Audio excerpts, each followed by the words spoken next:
I don't really know much about you, but I think that you are kind of new to content creation when it comes to this arena of privacy security with your Closed Ntwrk podcast. So, why did you decide to do this? What are you trying to achieve or accomplish with this? Yeah, so I've been making content for other things for quite a long time, and even had a podcast back. I had started in 2008. I won't say the name of it, but it was pretty big in technology within the open source space. And I kind of went and pursued some other passions over the last 10 years, and really, I decided to do a podcast around this because I really enjoy video content, but I also listen to a lot of podcasts, and I think that sometimes it's easier to do long form content in audio versus having to watch a screen or carve out that time to watch a screen. And I've been really interested and passionate about privacy specifically and security to a degree. I know they're not mutually exclusive, but they do overlap. I've been also in cryptocurrency and mining since 2016, and I think that kind of stemmed my desire for trying to increase my OPSEC, if you will, and listening to like a lot of the information that I had kind of amassed in my brain that I was putting into practice, I would kind of tell people about, but there wasn't like always an easy resource for, I won't even say tutorials, but just for kind of like some general knowledge and ideas. There's a lot of great information out there, but they're scattered across multiple channels and multiple arenas, whether it be YouTube or podcasts or forums. And so I was like, well, I'm just going to start a podcast where I'm talking about these different tools that I use and techniques for, whether it's email aliasing or purchasing things online or whatever, techniques for kind of being able to shield identity.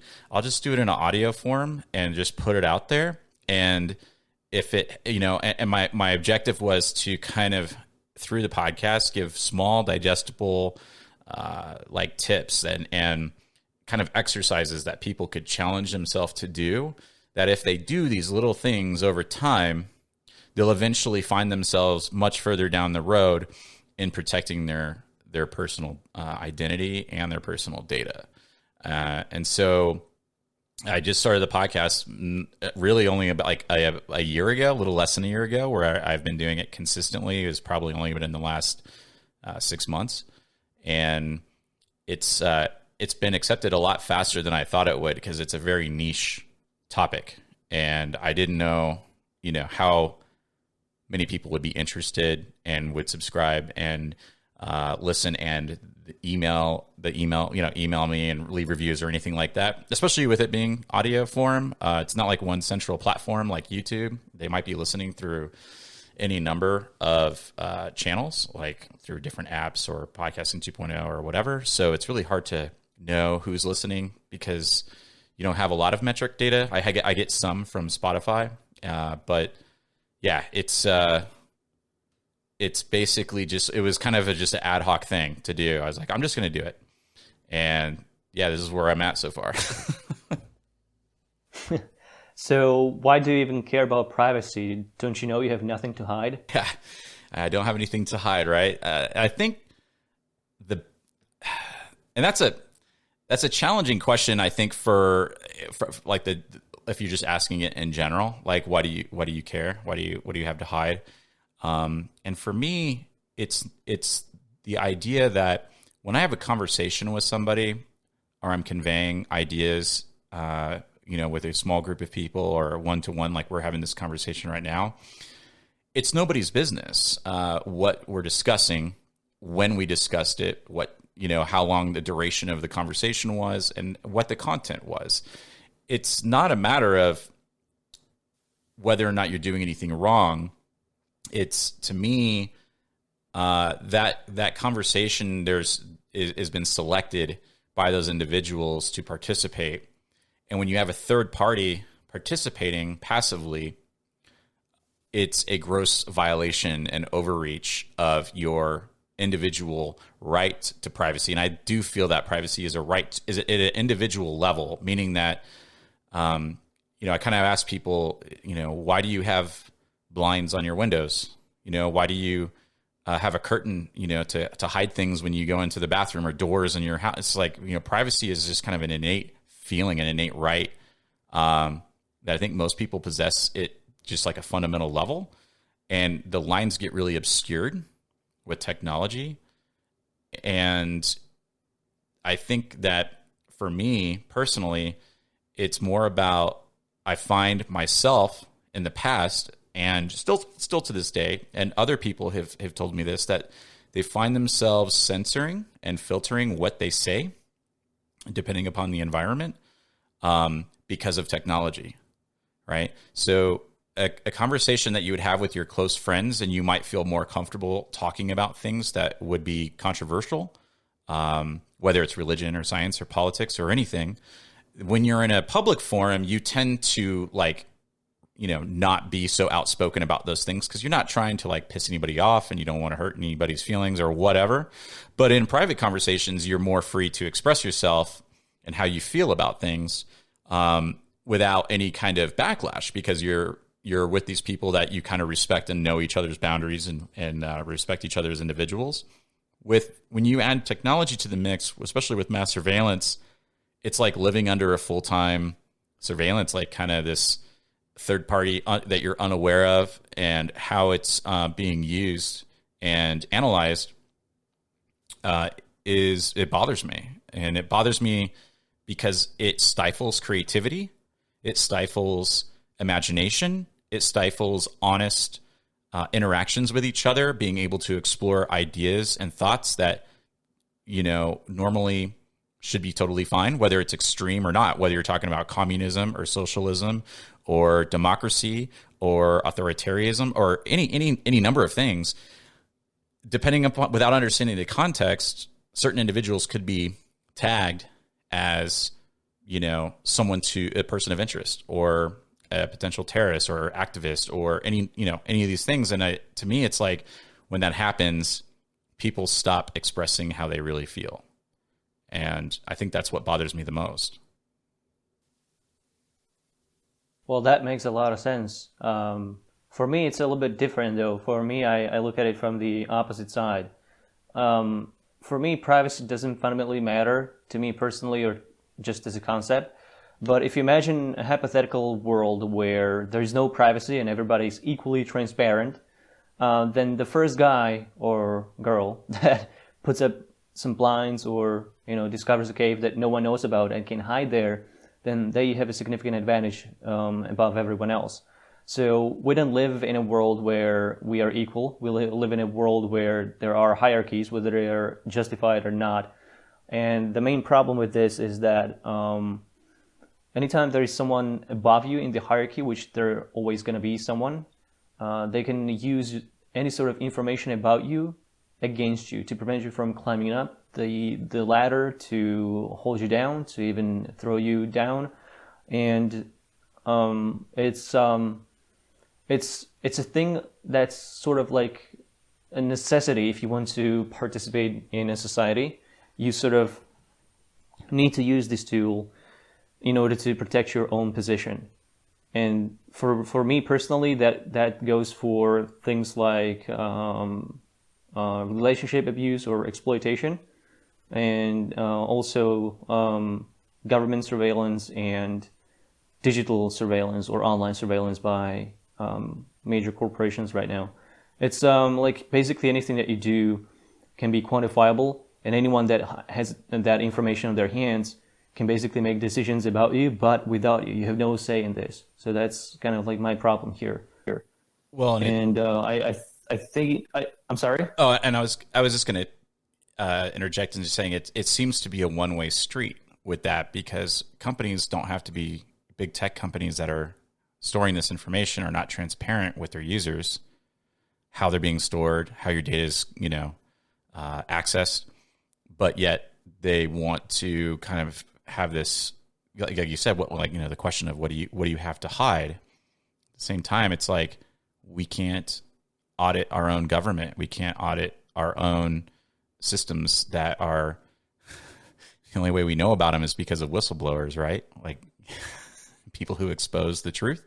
So it's not when you're talking about in the beginning, if like you said, if everyone's transparent, everyone is playing by the rules, then it seems like potentially everyone has everything to gain or lose equally.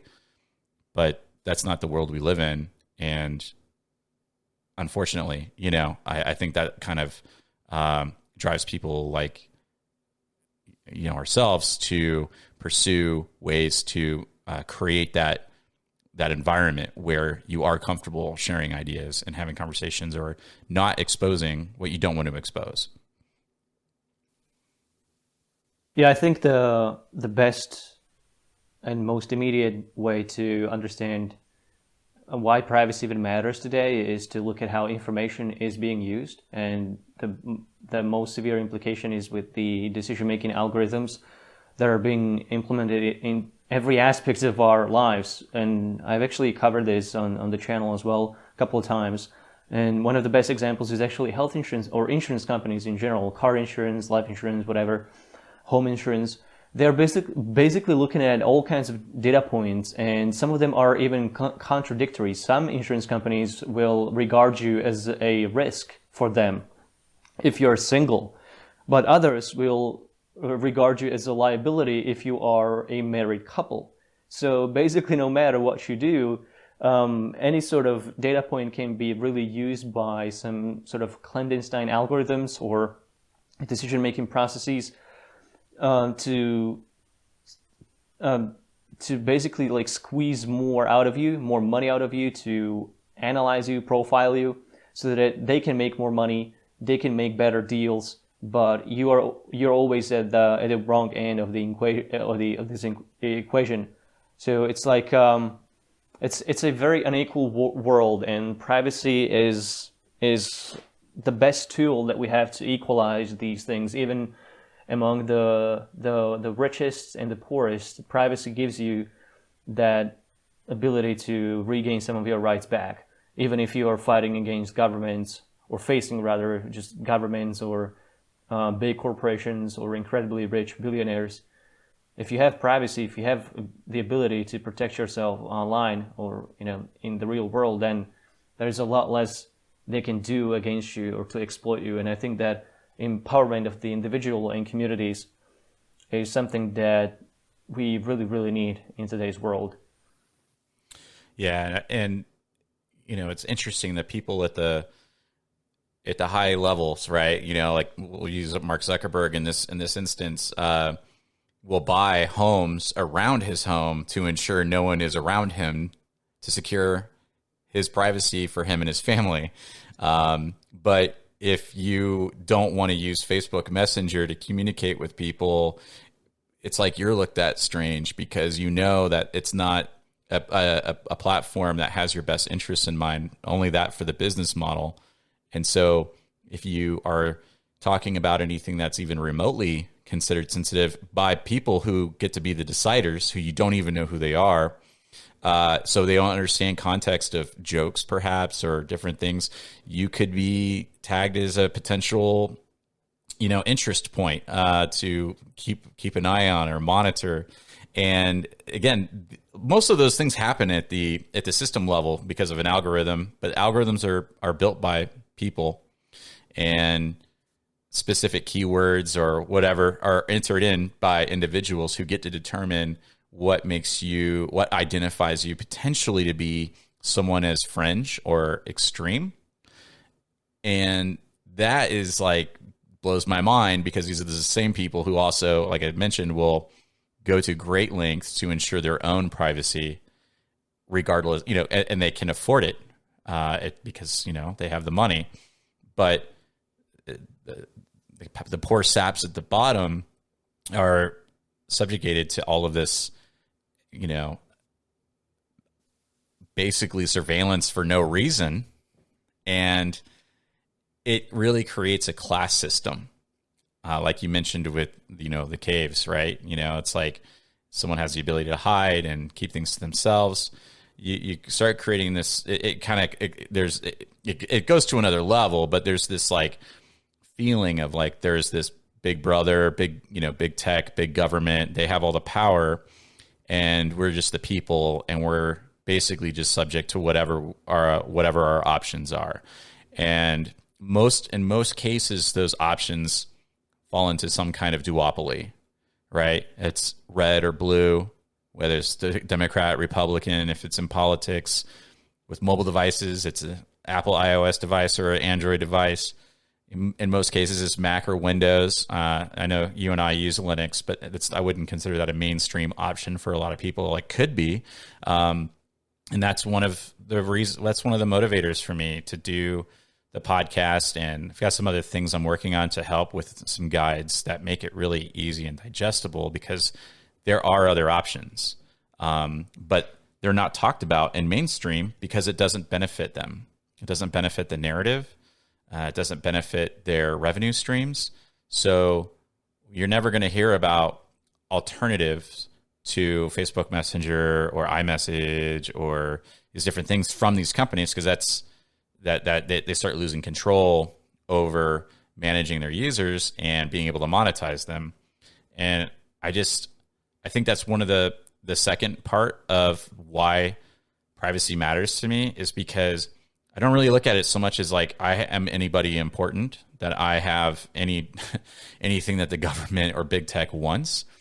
But there's a trade-off in that you always have to give something up to use something that they made, and they get to benefit monetarily from it, and you do not. So if you upload photos to Instagram and you think you're this creator and everything, it's like they get to benefit from the ownership of the content and can even monetize that content without your permission. And it really strips away that kind of, I won't really call it sovereignty within that context, but just your individualism, what makes you unique, is distilled down into the sea of just normie land. And you're, basically looked at as a value proposition and not an individual or someone that actually has anything to contribute. Your only value is what you can generate for the platform.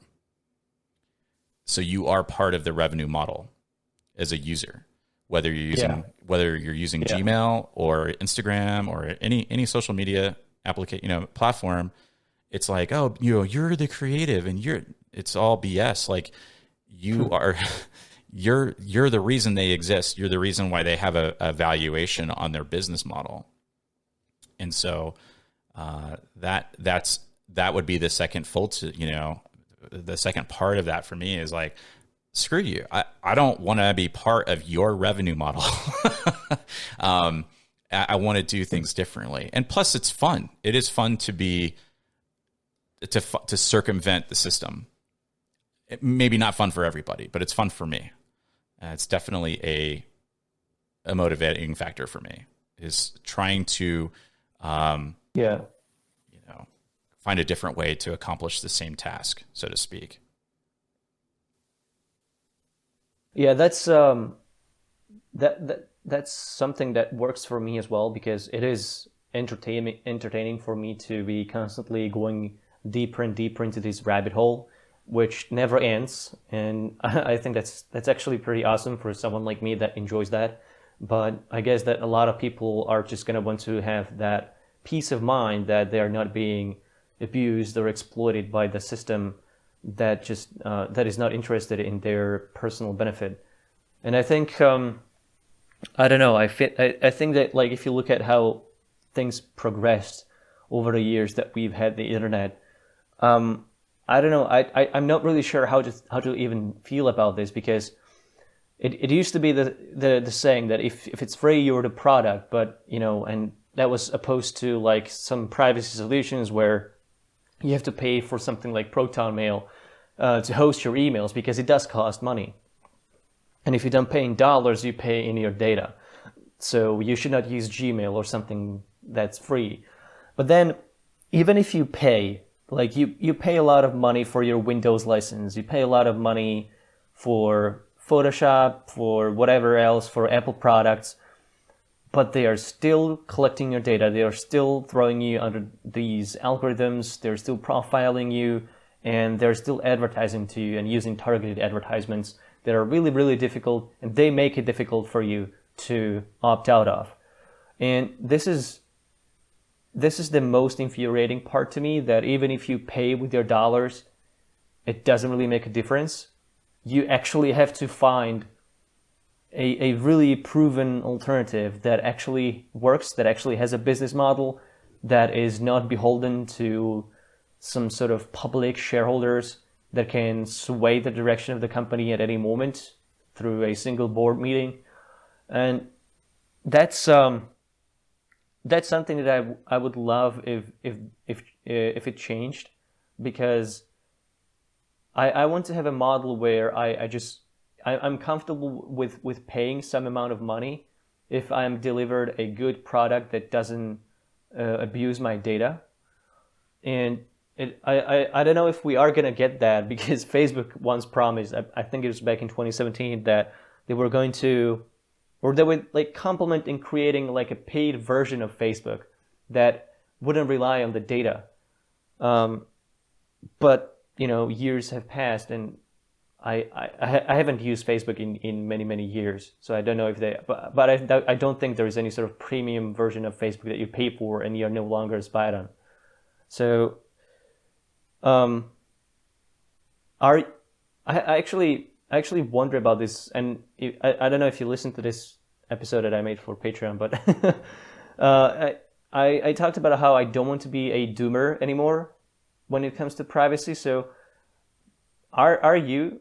Yeah. So are you yourself optimistic about like the future, or maybe even the present, with how the things with privacy and privacy protections and violations are right now? I do remain optimistic cautiously. I think more people, it used to be if you made a comment about being spied on or surveilled that you were kind of a weirdo.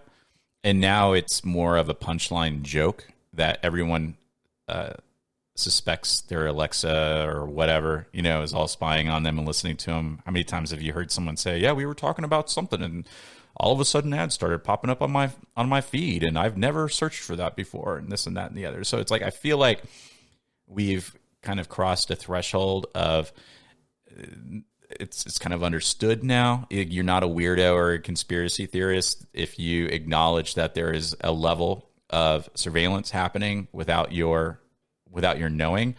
You might have agreed to it through an end user license agreement at some point, but you weren't.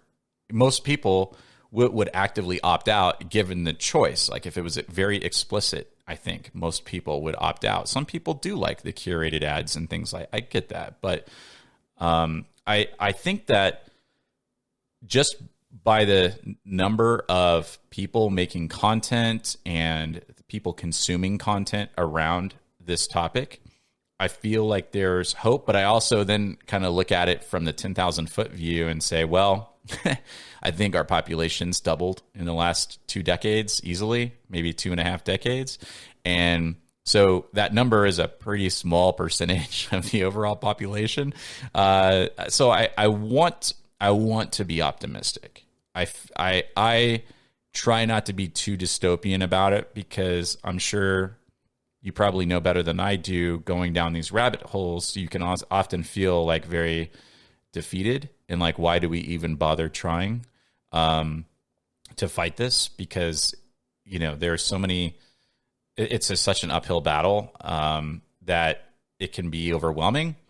But at the same time, I see a lot of people, individuals who are making things, and they are driven not by money, but by the desire to be sovereign. And that does give me motivation. Now, it might be more than realistically I should expect, but and when I say, I know I'm kind of talking in generalities. I'll give you an example. I listened to Seth for Privacy as a podcast called Opt Out. It's an audio podcast, and he had I think his name is Juice something.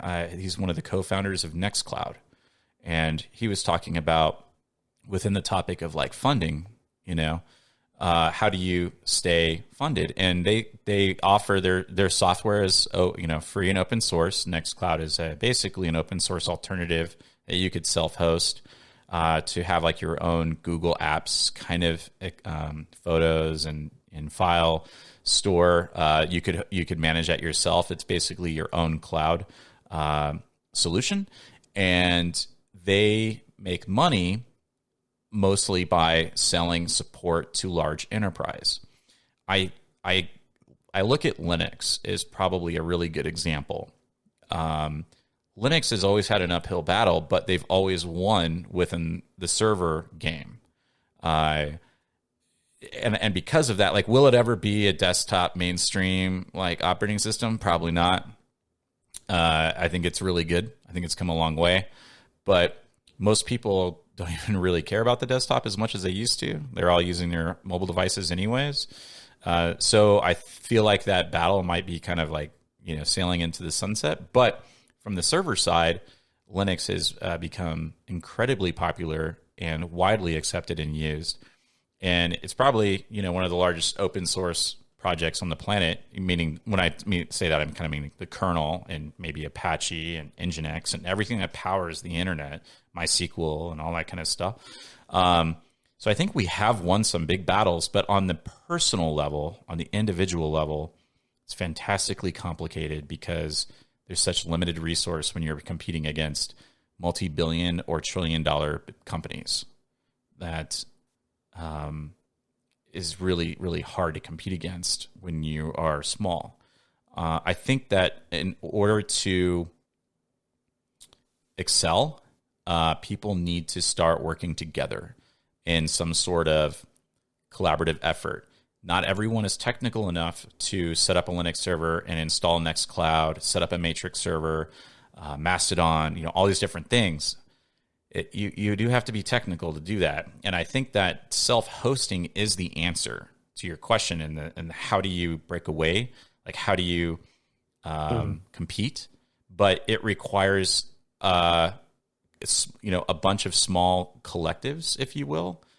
Think about, and it's like you said, it's expensive. You have to pay for Proton Mail, you pay for all these things, and you pay for Apple, and you're still getting screwed, right? And so I get that, but I think that, and it will cost you more, and you will spend more time, and you will lose convenience to go down this road. You have to be willing to accept that. If you're into like eating healthy, you're going to spend a lot more on food. If you're going to buy raw milk and you're going to join a collective, you're going to spend a lot more than you pay for it at the grocery store, and you're going to have to go out of your way. You often have to go to the farm or the where everything is to get your raw meat or your raw milk. It's not easy and it's not convenient, but is it better for you than what you're getting at the grocery store? Well, sure it is. And it's usually 2 to 3 times more expensive because they can't scale the way that large corporations do. I don't think it's any different for where we're at with technology, that you have to kind of take that ownership on for yourself and be responsible yourself, be individually responsible, or with a group of people that you can rely on, that you trust. I don't know how you sell that. I don't know how you sell that to the mass group of people out there that could really care less about what it takes to do that, and they just want to watch, Monday Night Football and be on Facebook. I don't. So in some ways, I'm cautiously optimistic, but I also kind of try to, I'm kind of a realist and say, most people just don't care, by and large.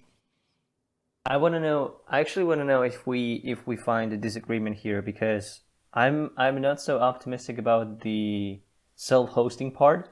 But that's only because I'm not sure if we mean the same thing, and that's because self-hosting is a pain in the ass, but that's because it has always been proposed by the techies, the developers, without thinking about the end user too much. But if you can make self-hosting seamless, that it's just a push of a button and that's it, just like opening an app, now we're talking. But that's not what you are talking about, I don't think. I think you're really going the hard way, setting up your own Linux server. And that is, it is not difficult to do. Like, you can learn this. You don't have to have a degree in computer science to do this. But it's something that's even impractical for me because I don't own anything. So I actually don't even own the space where I am right now. So I know that I'll be moving out very soon, probably.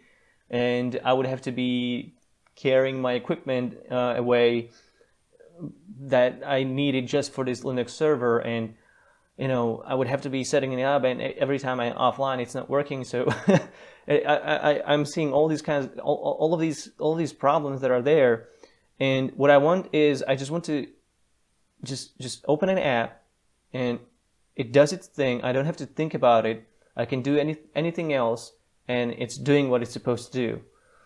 And there are not too many projects that are actually doing this, because I really like what Matrix is doing, but what Matrix is doing, like federated, the Fediverse, the federated social networks like Mastodon,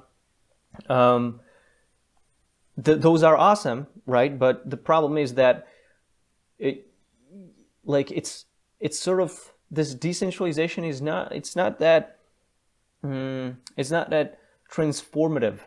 It's not really giving people that easy choice. You still, even if you like set up like federated servers, you would still have to have these server providers to communicate with each other to allow you to communicate with other people. So you still have to go to the server owners in order to communicate within the Fediverse. It's not a straightforward. So my ideal decentralization solution would be something like peer-to-peer. And I wonder if this is where you are, if you really want to go for the self-hosting, or you would rather have something like truly completely decentralized mesh network, like no internet required, peer-to-peer. So yeah, and I do a lot of self-hosting, but most of what I do, some of it is on Raspberry Pis, like literally running under my desk and things like that. The rest is actually done on a VPS, right? And VPSs are pretty cheap these days compared to a fully managed server. And you can, do a fair amount with small virtual private servers. I think, though, that you are on the right track with, from a decentralized standpoint of peer-to-peer. I think that's probably the best way. Bitcoin and other cryptocurrencies, but Bitcoin specifically is probably a great example of that. You have enough people around the world running nodes and running miners and contributing to the network, then the network's always up.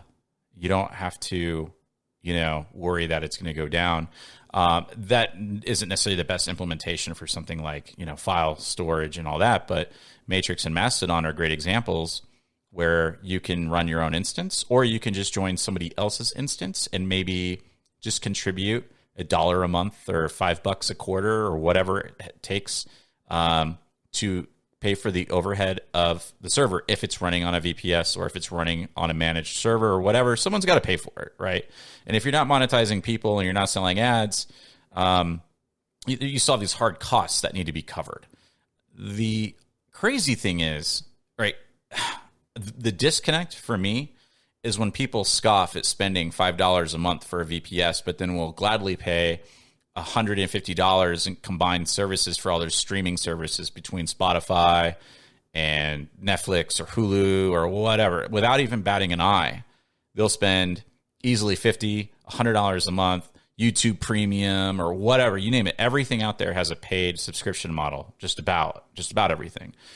And so the idea when you say like, well, it's $5 or $10 a month to run your own server, and then you can run your own instance of something or that you can control, like no one can really infiltrate it. I mean, I won't say no one. I mean, anything's, but I'm just saying, it's accessible. For some reason, people just don't like the idea of something that costs money.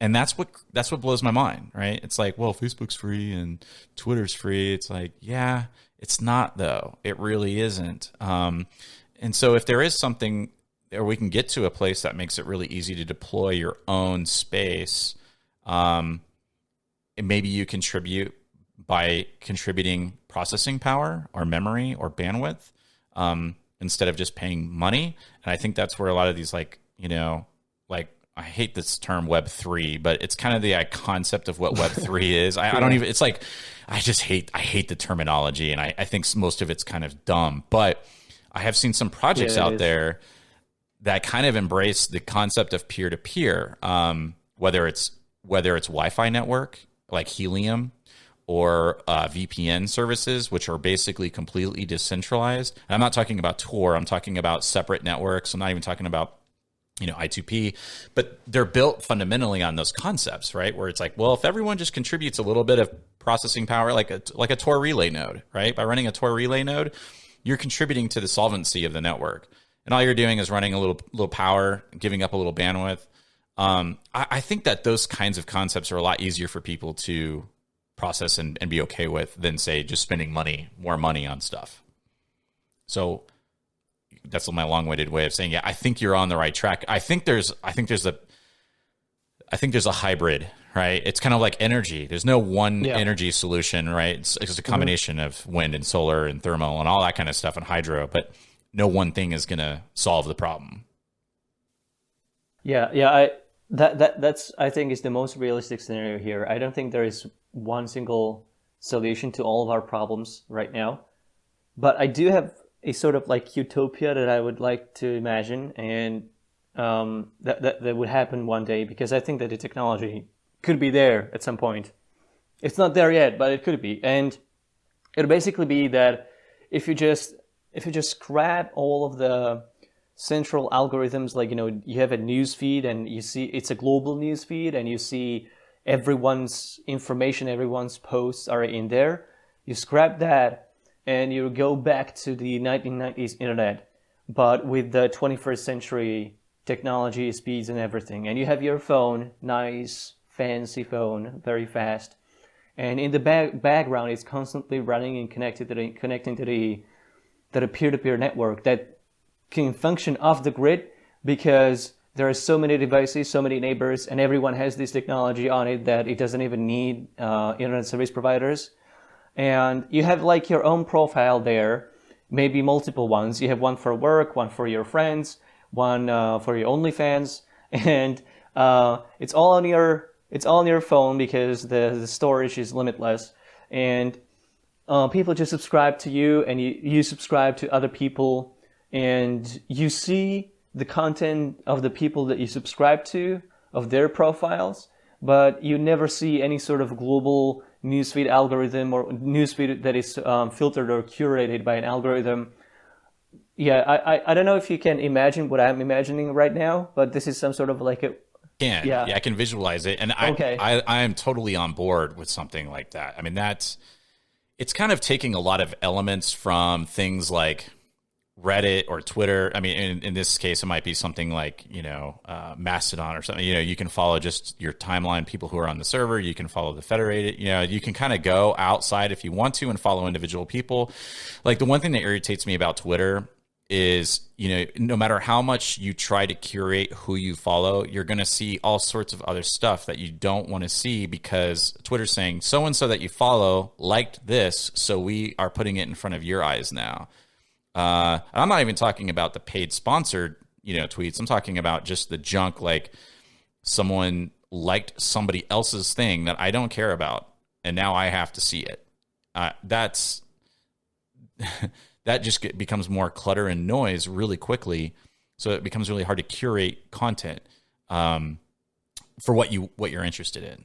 So something like that would be incredible. And especially if it was decentralized to the point where if you lost connection or whatever, it doesn't mean you're down, or, because so many people are contributing to the stability of the network.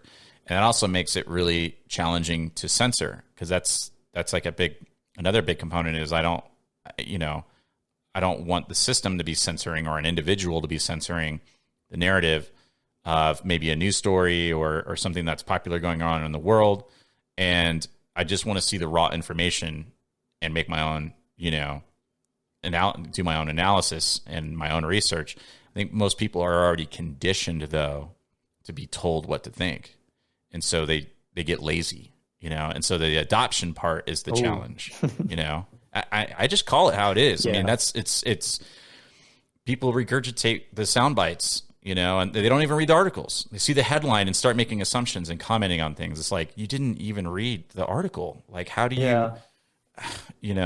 so It's worse than that. It's not even headlines. It's just screenshots of headlines. and the screenshot may not even be a real screenshot, or it might be a screenshot from 5 years ago. It's like, Yeah. oh my gosh, man. Yeah. I think that kind of system, though, is what we'll need in order to progress in a direction that isn't centralized, filtered, or censored. And that's where we are right now. Yeah. I would actually just say that's where we are right now. It's so easy to cancel people because all the content is centralized into a dozen different platforms. And that's true. Although, there is plenty of content that should be filtered and censored. So if you imagine this scenario that I just laid out, it is so decentralized. Like, there is no internet service provider. It's all communicating like a phone to phone, and like everyone has it. It's like sort of the thing that Apple did with the AirTags. Like, there are so many iPhones. The largest mesh network on the planet. Yeah, correct. Yeah. Yeah, exactly.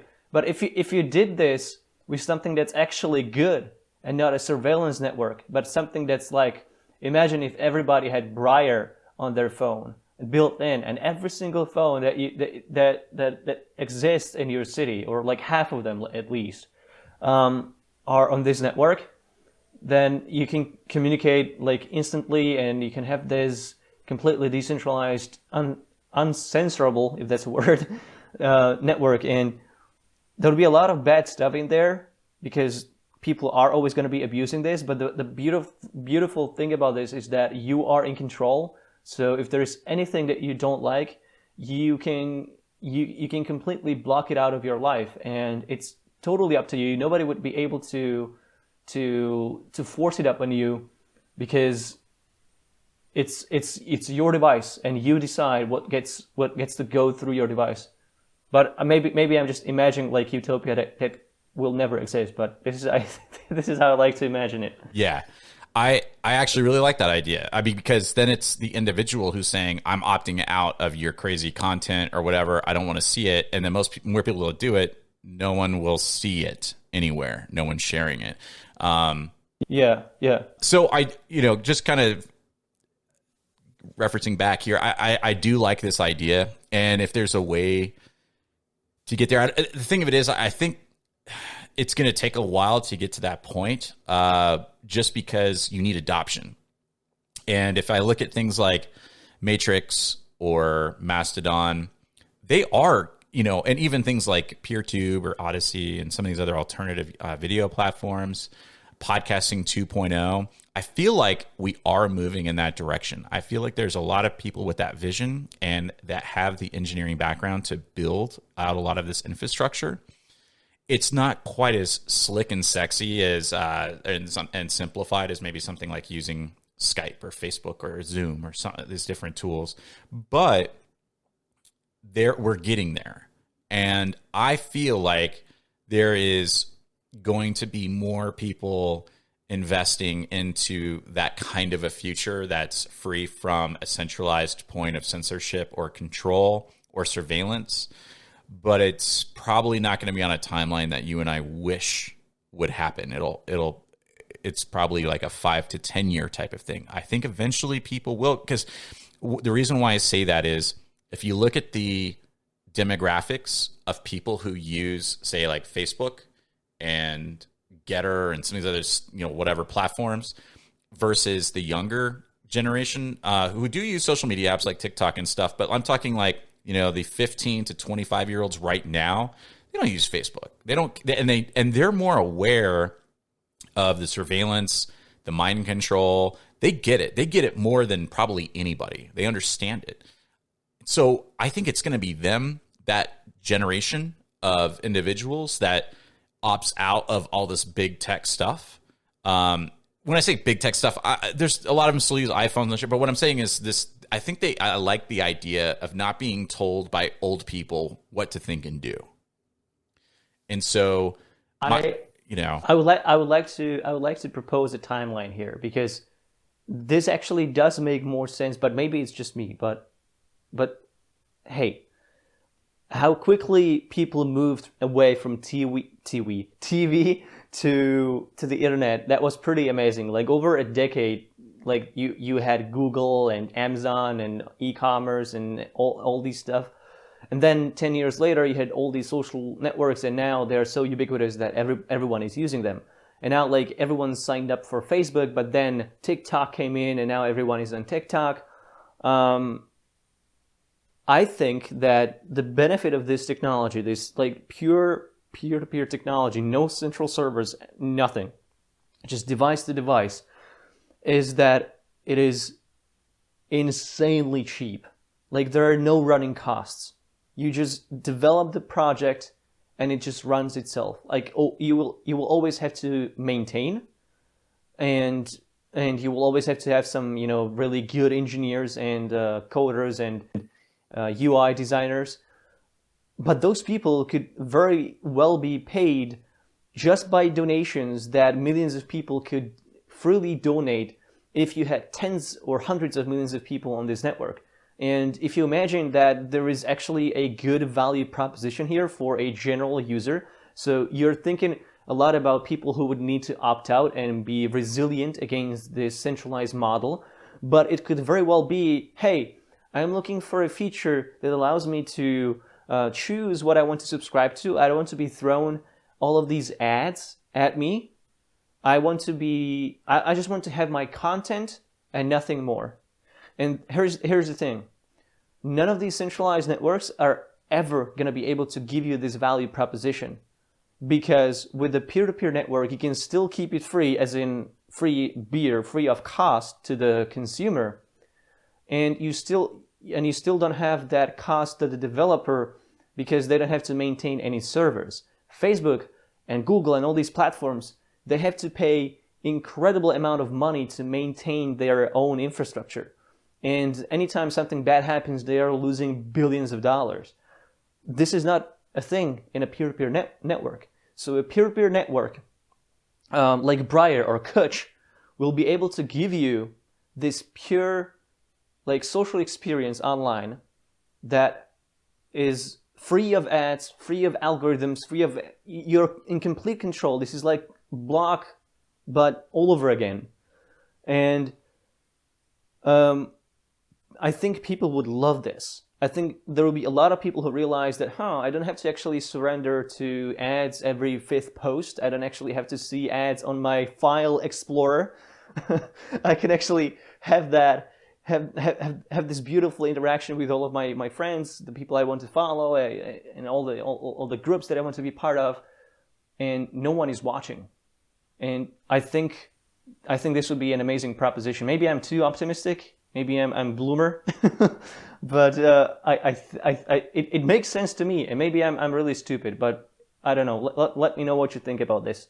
I think that you're on the right track. I think that I think ads are just part of the problem, or part of the issue that people have. If people really understand how a lot of these networks work, it's the tracking that I think also people would be attracted to, is the no tracking. Because, if you're logged into your Facebook account and then you start going around to different websites, even if you're not actively on Facebook, all those websites, a lot of them will have the pixel code running on their site to track that you were there, what time, how long did you spend on the site, yada, yada. What did you look at?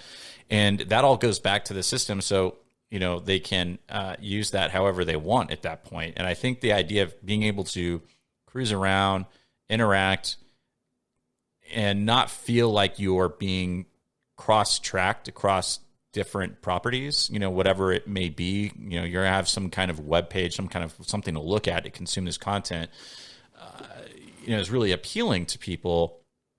And just, I think that the challenge is just again, like, adoption and scale. Because, in order to scale, you need people to contribute their resources. Their resources are, maybe it's like you said, like their phone. So you have to install something or whatever and be okay with, giving access to the your mobile device network or whatever. You have to in order to make it. It'll be all default. It'll be beautiful. Trust me. So, I think it's just how do you implement something like that?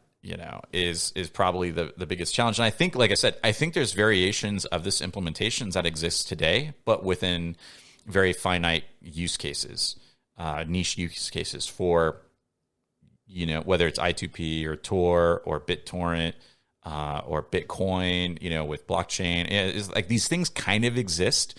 Like I had mentioned, Helium. Helium is kind of a crypto incentivized wireless network that's powered by individuals who have devices at their houses. I think that some of these things are like starting to make sense to people. Like it's not this foreign concept anymore. Like they're kind of getting the whole peer-to-peer concept, but you need to make it shiny. It needs to be, when I say shiny, it's like it needs to be easy to use. It needs to work well. Access is important, because if it only works in small little pockets, the stuff I'm saying, in order for the adoption to be there, you need to be able to have it scale like really well. Even though we live in an internet age, there's still a lot of people who don't have access to fast internet. So a lot of people in most metropolitan areas are used to it, with 5G or with fiber connections and things. So they don't even think about bandwidth anymore. They stream all their content. Usually, like you said, they're disconnected the TVs, they disconnected their phones, and they just rely on everything coming over that one pipe, whether it's fiber or a cable or whatever.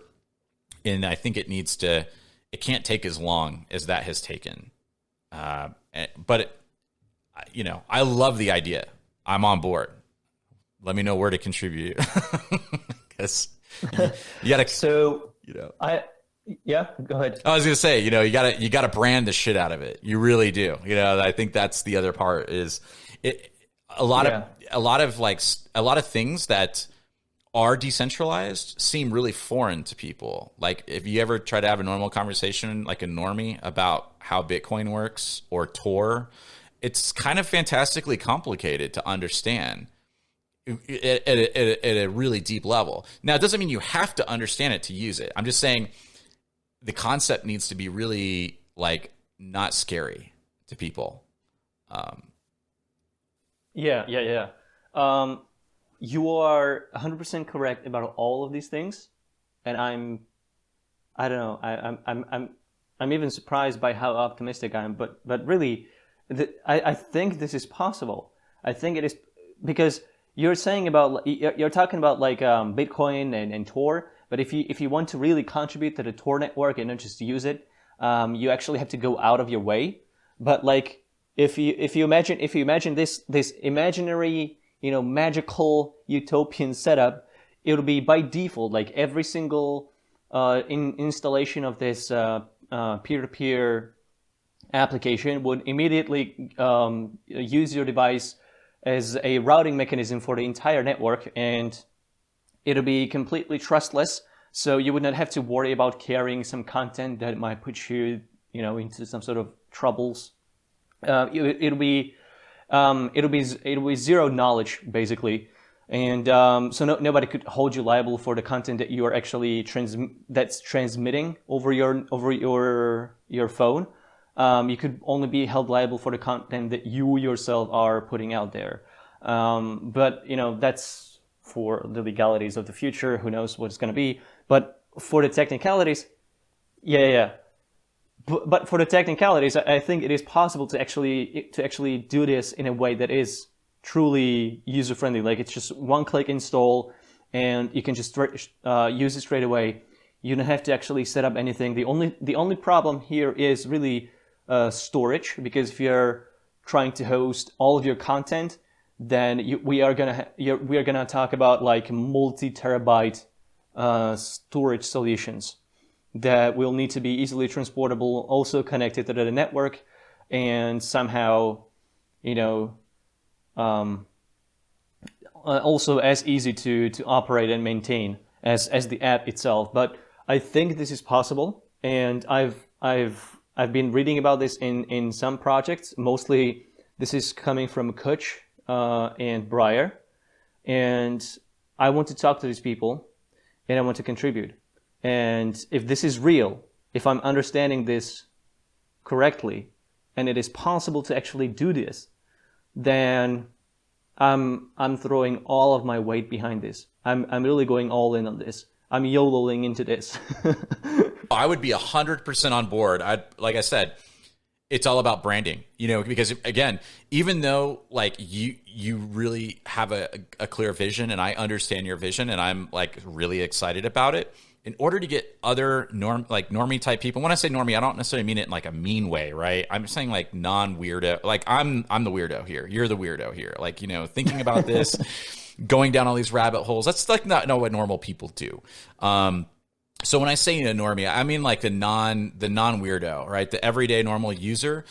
You have to brand it in a way that doesn't make it sound like you're just another anti-government, kind of thing. Like one of the reasons why I think a lot of these social platforms just fall on their face, whether it's, some of it is censorship, but like the Parlors and the Getter and, whatever the hell Trump is releasing, this Truth Network thing. It's all because it's like they're aligned with some sort of like political viewpoint or some just, I don't know, idealistic way about thinking about things in the world, where something like this is like truly just like, no, this is like for the people, by the people, so to speak. And that's lame. I wouldn't brand it that way. I'm just saying it has to be really widely accepted by people who get what you're doing in a very simplistic elevator pitch.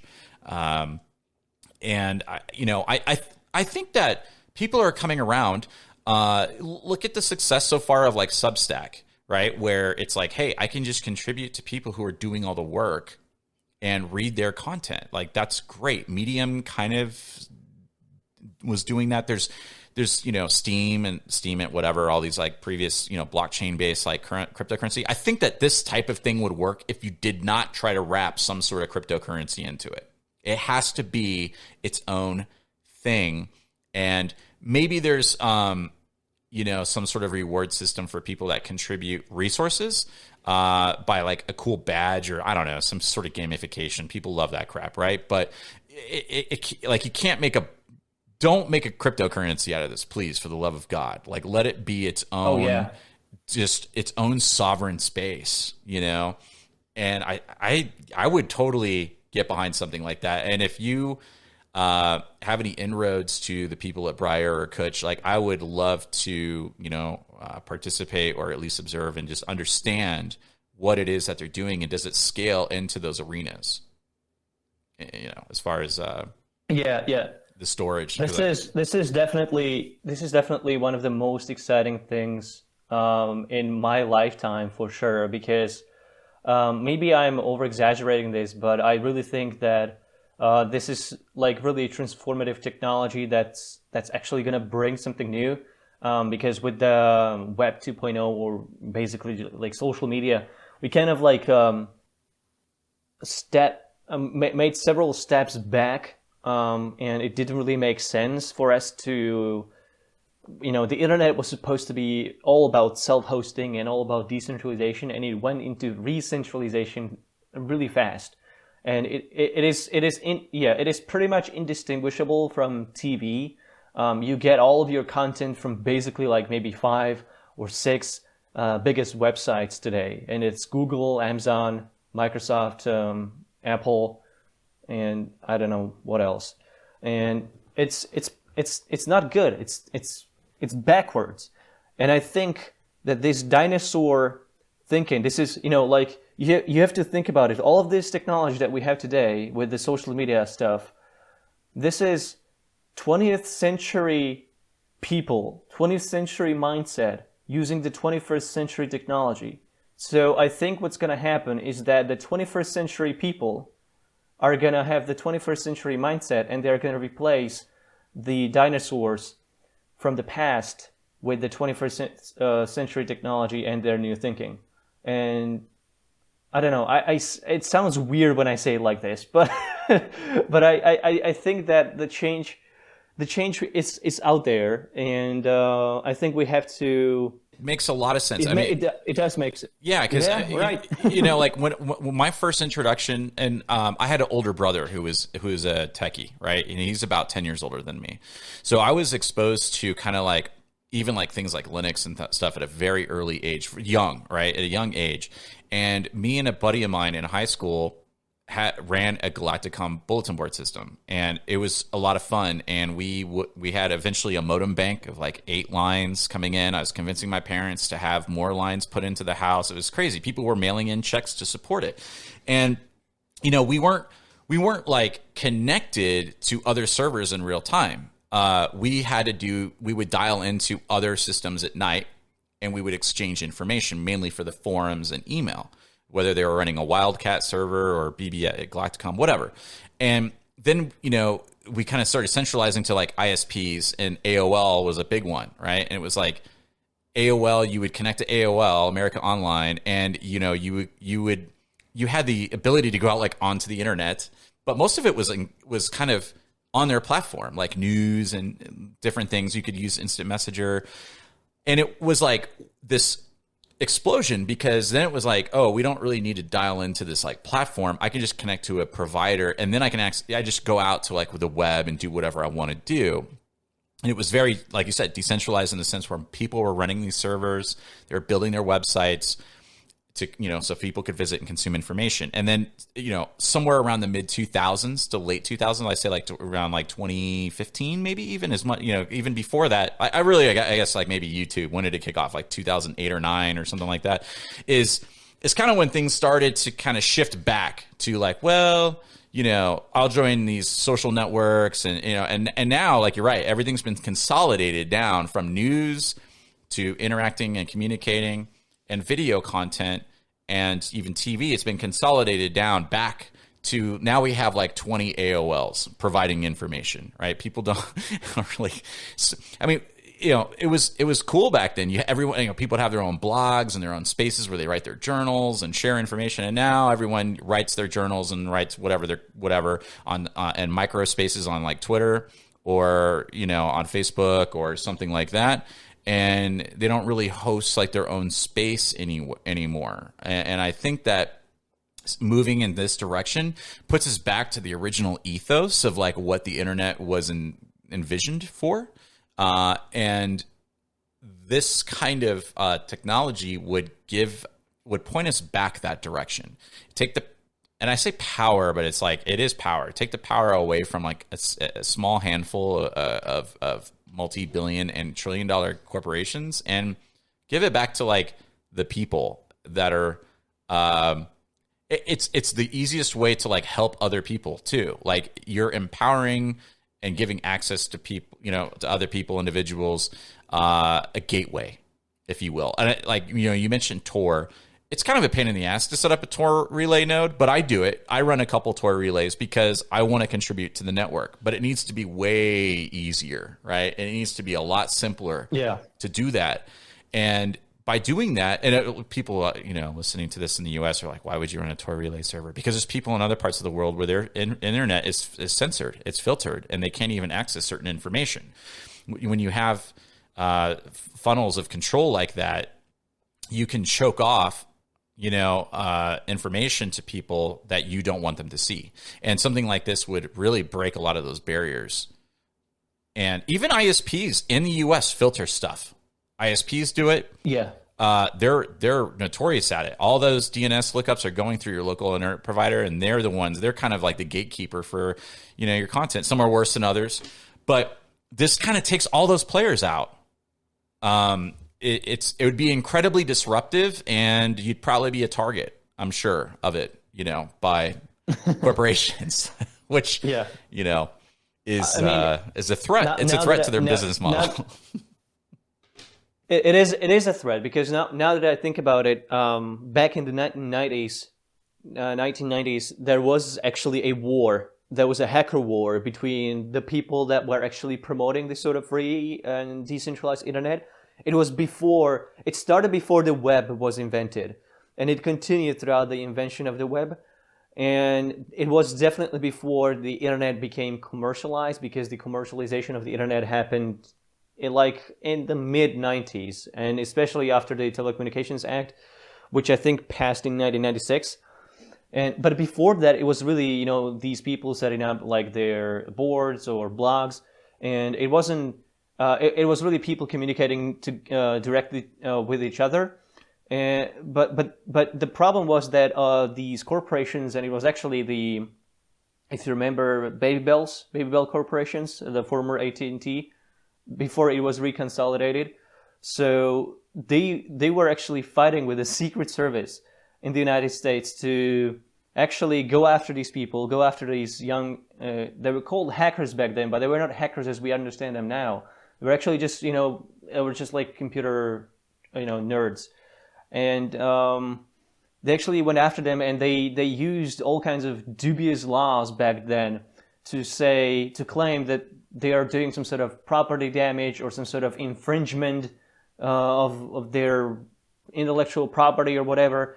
And they arrested a lot of these people, and they actually gave them some punishments that I would consider to be cruel and unusual. Something like, you are never going to be near a computer ever in your life, and punishments like this. And this is what basically ended the hacker war in the 1990s. And I think that if we are going to have this disruptive technology today, something that has device-to-device communication using the peripherals that are already on your phone, and they are pretty good. Like Bluetooth is actually pretty good today. You have Bluetooth Low Energy. You can have really low bandwidth communication that goes pretty far, or you can have high bandwidth communication that goes really fast but not too far. And then you can have like Wi-Fi, which is actually the same principles apply there. You don't need any of the central ISPs, and the benefits of this are actually pretty massive, because when you have like central ISPs and you have to rely on pipes and cables and satellites and whatever, those are going to be more and more fragile to the changing climate that we are under right now. There are going to be hurricanes and tornadoes and even like volcanoes or earthquakes disrupting this technology, but your phone will always have that Wi-Fi card on it that's completely intact. So people will find it a lot easier to have that peer-to-peer communication. And I'm actually baffled that we don't have it already, because we don't need internet service providers. We could already have the device-to-device communication. I guess the only problem is really how to make it so that people are not actually transmitting some sort of really illegal content over their devices, and not storing that content. I think that needs to be sorted out. But when it comes to messaging, Cwtch and Briar are already there. They already figured this out, and I think that if you can, actually Briar is pretty far. I don't know if you've ever looked at Briar, but Briar already supports like blogs. You can actually have a blog. Yeah, I've used it. The problem is I didn't really have many people to talk to on it or to connect with. But I did, when I first set up like a blog, and I was like, wow, this is kind of cool. Like, this is really neat. But I don't have a lot of experience with Briar, mainly because I convinced my brother to install it and was like, hey, let's talk on here, and never could get anyone else to use Briar. So, well, we can start with this if you want to. I think we should do this. For patriotism, Absolutely, and I think we might be able to get other people to join. I think a lot of it is just knowing what to do. I think that's why these kind of conversations are really important, because I think there are people, and I believe that there are people that are like, I want to do something, I don't know really what to do, so where do I engage? How do I connect? Where are the other weirdos out there?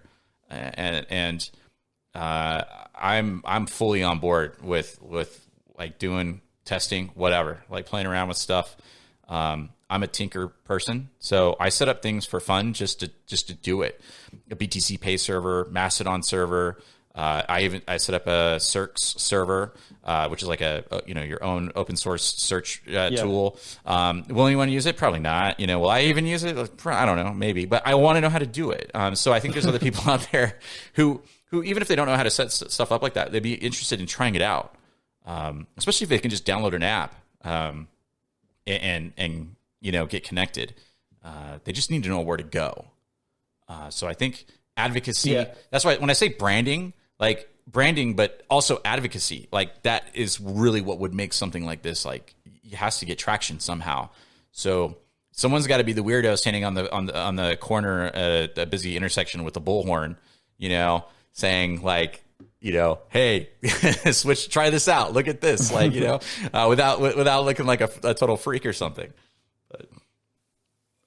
Yeah, I think this should be our duty to really test these things out, and also, convince our communities or as many people as possible in our respective communities to do this, to install Briar and Cwtch and all these other cool projects, and report bugs, give some sort of like whatever crash reports, anything that can help developers, give them more data so that they can actually see different scenarios and make better judgments about what kind of development is needed, what kind of fixes are needed, what kind of maybe features are requested by the users. I think we can do this. I think we can be sort of pioneer is a really strange word. I don't know. Well, but no, you're right. The first adopters. First adopters, and I like that because a lot of those engineers, number one, they are wired a certain way. They have limited time because they probably have a day job. A lot of these open source projects are done in people's spare time, just like podcasts or making YouTube videos and all that kind of stuff. A lot of people do it in their spare time. So they don't have a lot of time to tinker or work on getting the attention from others that they need to bring users on board. You have to bring users on board. One of the interesting things about the pandemic, right, is that there's all these new tools and people are getting used to interacting through their devices more than ever before. And so, they're always looking for ways to connect. And I think that people who are interested in this content, this, privacy respecting communication tools is kind of what I'll call them, would be willing to try it out and help us if they know where to go, if we give them a pathway. And that's like my whole philosophy and the things that I do is giving people a starting point somewhere to like, hey, I know a lot of this can sound overwhelming and be confusing and maybe intimidating, but just do this one thing or do these two things and put it into practice, make it part of your daily life. And you slowly start building up. And I feel like this is a pathway to that. It's like, hey, just download the app, try it out, start a blog, look at our blog, like join a chat room. It's like creating some opportunities, some desire, to actually do it to begin with, I think is important. Cause like me, like I was saying, I downloaded Briar, installed it, got my brother to do it, and was like, okay, so now what? So where did I go from here?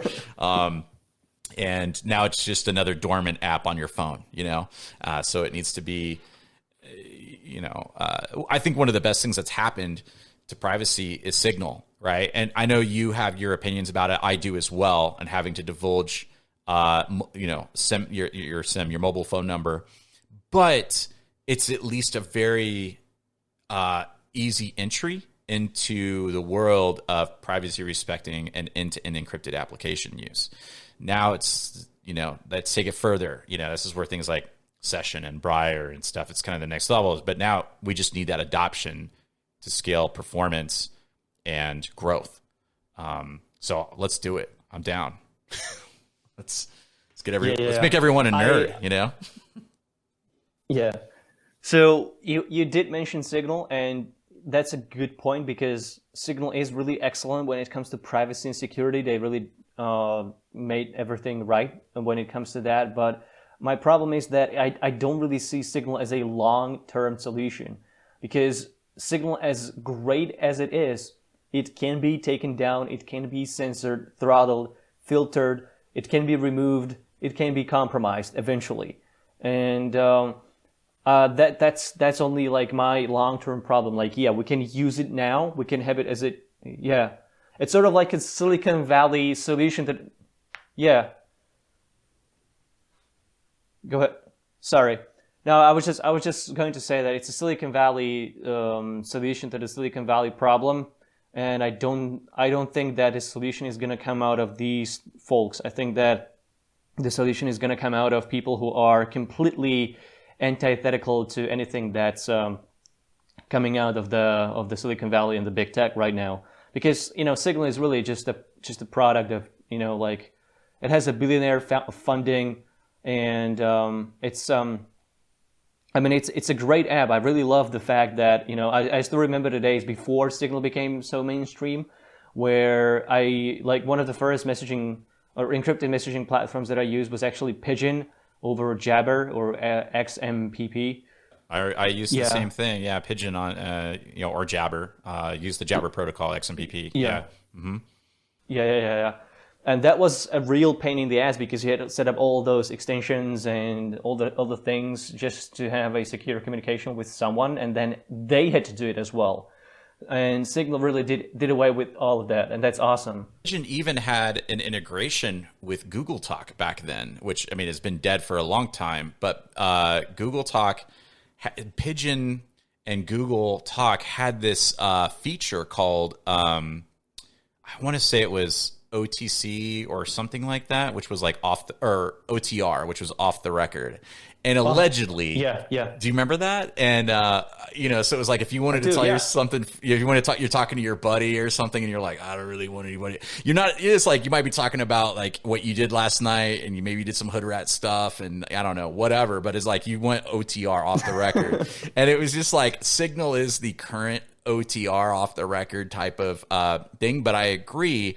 I have the same feeling about Ubuntu Linux, right? A lot of people will shit on Ubuntu Linux. And yeah, it has its shortcomings. They've done a lot of like shady stuff with the Amazon integration and all those things in the past. However, because it was backed by Canonical and founder Mark Shuttleworth, who is another billionaire out there, who had a vision, it did bring Linux to kind of like the mainstream for desktop users, in my opinion.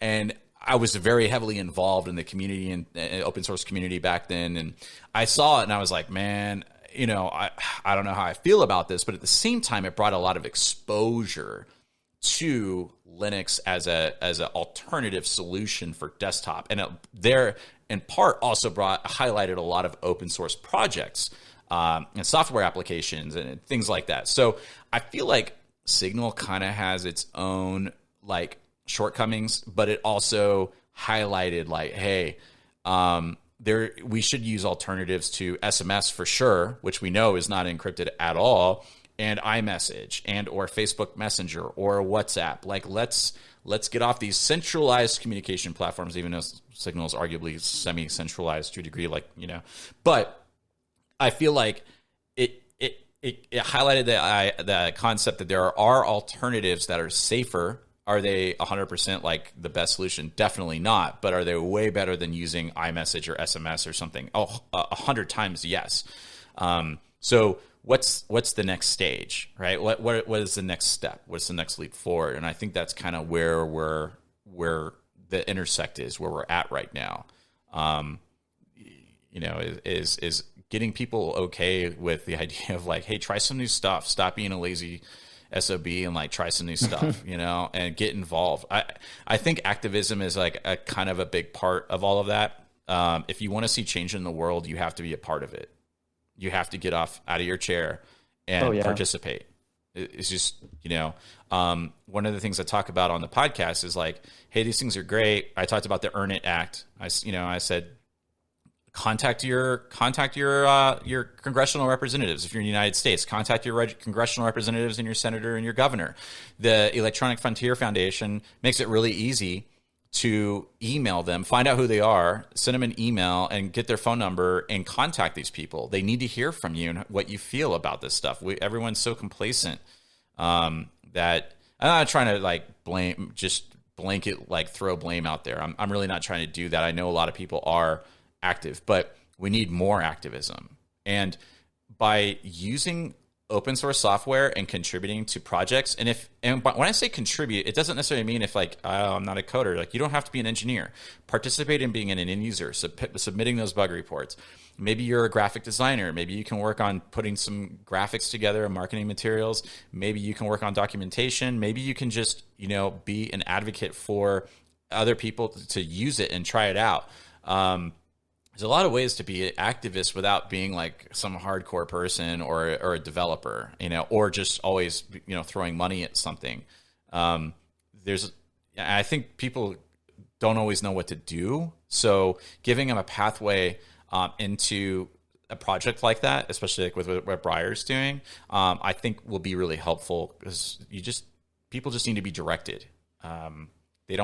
They don't have the depth of knowledge and do all this research and all that stuff. Even just using Matrix, I think, is hard for people to understand, and understand why it matters or why it's cool or different or important. Being able to simply explain those things and pique people's interest, I think, is what is going to be a big part of the success of a project like that. I totally agree with you there. Advocacy and activism is super important. We are always going to be fighting with the government, for sure. At least the government is never going to surrender willingly when it comes to this. And I don't know, I'm probably phrasing this wrongly. Please, anyone who is trying to flag this content, I'm always advocating for peaceful measures, okay? No violence, please. But what I mean is that the government will always be the greatest enemy of this, because I think that even the corporations that are the participants in this surveillance system, I think that there is an argument to be had that their business model is shifting to more privacy protection. And I have some framework to explain this if you're interested in that. But when it comes to government with this Earn It Act, the government always has the power to force a mandate that corporations don't necessarily have, and that's where the problem lies. So we have to be building these exciting technologies, and we have to be using them and supporting them. But we also have to remember that the laws are being written. And if we are not at the negotiating table, then they're going to be written without our say. And as much as a lot of people, especially in this community, they say, when it comes to content creators especially, they say, oh, I don't want to be political. I only care about this privacy thing. Well, you have to participate in politics. It just, you have to let your representative or whoever is in your state or jurisdiction to push for things that matter to you. And if you don't do that, then you should expect to lose those things. So as I mentioned with the Earn It Act and all these things that happen all over the world, with in Australia, in the UK, they recently passed these draconian laws that are really attempting to bypass encryption or outlaw encryption in a way, some sort of client-side scanning of people's content. This is always going to be in a battle with prosecutors, with the police, with law enforcement, with intelligence agencies. We also need to be aware of that. So as optimistic as I have sounded throughout the past I don't know how long. I still think there's plenty of fight ahead, and I kind of this is something that I kind of worry about, because I do too, because with the like the UK actively went out of their way launching PR campaigns, spending hard money on PR campaigns to undermine an encryption. It was reported on by a lot of semi-mainstream publications. Rolling Stone was one I had linked up in one of my show notes from a couple episodes back, talking about how they hired MNC, I think it was MNC Cwtch, which is an advertising agency, to literally put campaigns together about anti-encryption and trying to vilify encryption like it's something bad. So governments are not only not working in the best interest for the individual, they're actively trying to sway public opinion by spending money. And this is taxpayer dollars that are being spent. So your vote, or your voice is being made for you with your tax money in a lot of cases, through these actions, through these PR campaigns and whatnot. So it's like they're actively working against your best interest. Like they're going out of their way and spending your money. Oh yeah, to do it. Yeah. So it's not like we're just spouting off some random anti-government stuff. No, not at all. Like this is the simple facts. You can look this up. Not theorizing. It's no conspiracy. It's actually happening. So people can take that or not. I didn't mean to be like aggressive about it, but we have to realize that we are all in this together. So even if like this law passes in the UK but not in the United States, we are still losing this because we cannot have any government that's connected to the internet that has these laws. And now that's pretty like I don't know, maybe too pipe dreamy to say this, because there's always going to be like more authoritarian governments than others, but we should really strive towards some sort of equality under the internet, because if Australia and UK they surrender all of their privacy and they actually manage to persuade the public against the encryption and privacy in general, then that's going to be the next stepping point to expand that advocacy to other countries, and eventually to the United States, to Canada, throughout Europe, and everywhere else. So we have to fight this. We have to be supportive of one another. We have to stand together and definitely just be active, be politically active in this, and definitely engage. Also protests, showing up in the streets, or just talking to your friends, family, everyone. Like this is something that I think this is single-handedly the biggest fear that I have when it comes to privacy in the future, that we lose the public advocacy because the government has so much money to spend on this. Yeah, and we should not lose. Yeah, just getting involved in any capacity is more important than anything right now, and I try not to be too dystopian. Like, it can be fun. It's fun, and it's cool to be different. I really like to emphasize the concept where it's like, that we've been kind of conditioned through marketing that you have to have what everyone else has to be accepted. And I've always been kind of on a different path, in the sense of like, well, but if everyone's going down that road, like what's down the other road? Why is that bad? What's so odd about it? Like, let me go down and check it out. The path least traveled, right?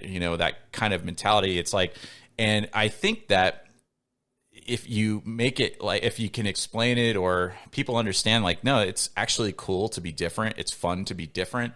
Meaning, like, don't put all your eggs in one basket with Apple or Google, or, be okay with accepting the alternative that's better for the individual and the people as a collective, because the other route just benefits the powers that be, and it only gives them more power. And in my lifetime, I've never seen the government make decisions, and I'll be specific, like the Patriot Act, right? After 9/11, the expansions of the National Defense Authorization Act, these are specific to the United States that I'm speaking to.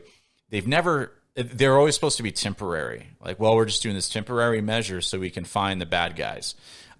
It never goes back. They never retract those overreach limits and violations of constitutional rights. They never say, like, okay, well, we did what we needed to do, and now we're going to go ahead and pull back. We're going to dial it back. We're going to do less surveillance now. Like, that never happens.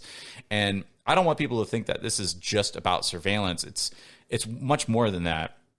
But whatever brings you to the interest of an alternative, like, someone else is going to feel the same way, whether it's anti-big tech, anti-government, freedom of speech, freedom for journalists to report on what's actually happening and not being manipulated by advertising dollars by a specific brand or company or something like that, but just genuinely being is transparent. I mean, everyone always has a level of subjectivity about things. I get that, but the more objective information we can have access to that isn't curated, filtered, censored, fill in the blank, I feel like the better off we'll be. And there are some really large personalities that have been attacked recently, celebrity people like Joe Rogan, Russell Brand, people who are actually just kind of speaking against the narrative, even if you don't agree with everything they say. They're creating forums, they're creating these places where people can get more information that's not driven by an ad sale by a pharmaceutical company or an oil company or something like that. And Substack is a great example of this. I want to see more of that. I want to see hundreds or thousands of people having these conversations in the open, because that's how also too these elected officials they'll take notice and like, wow, people really don't like the way things are going. They're not on board with these laws that we're trying to pass, which just take more and more of their freedoms away. So we should pay attention. That's where the activism really comes into play. Like you're talking about the protesting and writing your representatives and calling them and being a part of the process rather than passively just accepting the outcome is really it. And by participating in these open source projects and like Briar and using these tools, like you are actively being a participant in a protest against big tech, which does not have your best interest in mind. And so that's like, I'm trying to make that connection for people, it's hard. I don't know why it's such a hard concept to accept, but for some reason it is. And I know we're probably at a point where people's eyes are glazing over, but it's so important that I feel it does require like a repetitive message around it, and hopefully it sticks at some point. Well, I certainly do hope that we are going to do away with this centralization of the information flow, because that's I think that's the core of all the major problems that we are facing with the current internet, and that goes to surveillance, but also the censorship, and also how the government is trying to manipulate public opinion. If you just do away with social media, and like before social media, the only way you could really spread some sort of news to your friends over the internet would be using email. And actually, remember the times when people used to be spreading these spam emails about all kinds of things, and even nonsensical things. Sure, like chain letters and all that weird stuff. Yeah, absolutely. Oh yeah, yeah. And it was annoying, but some of those were annoying. But also, like, this is sort of something that we should get back to, but without that annoying stuff, because you sort of were not in control of what kind of stuff people can send you, or what kind of people can send you stuff, because you sort of had like one email address for most of your stuff.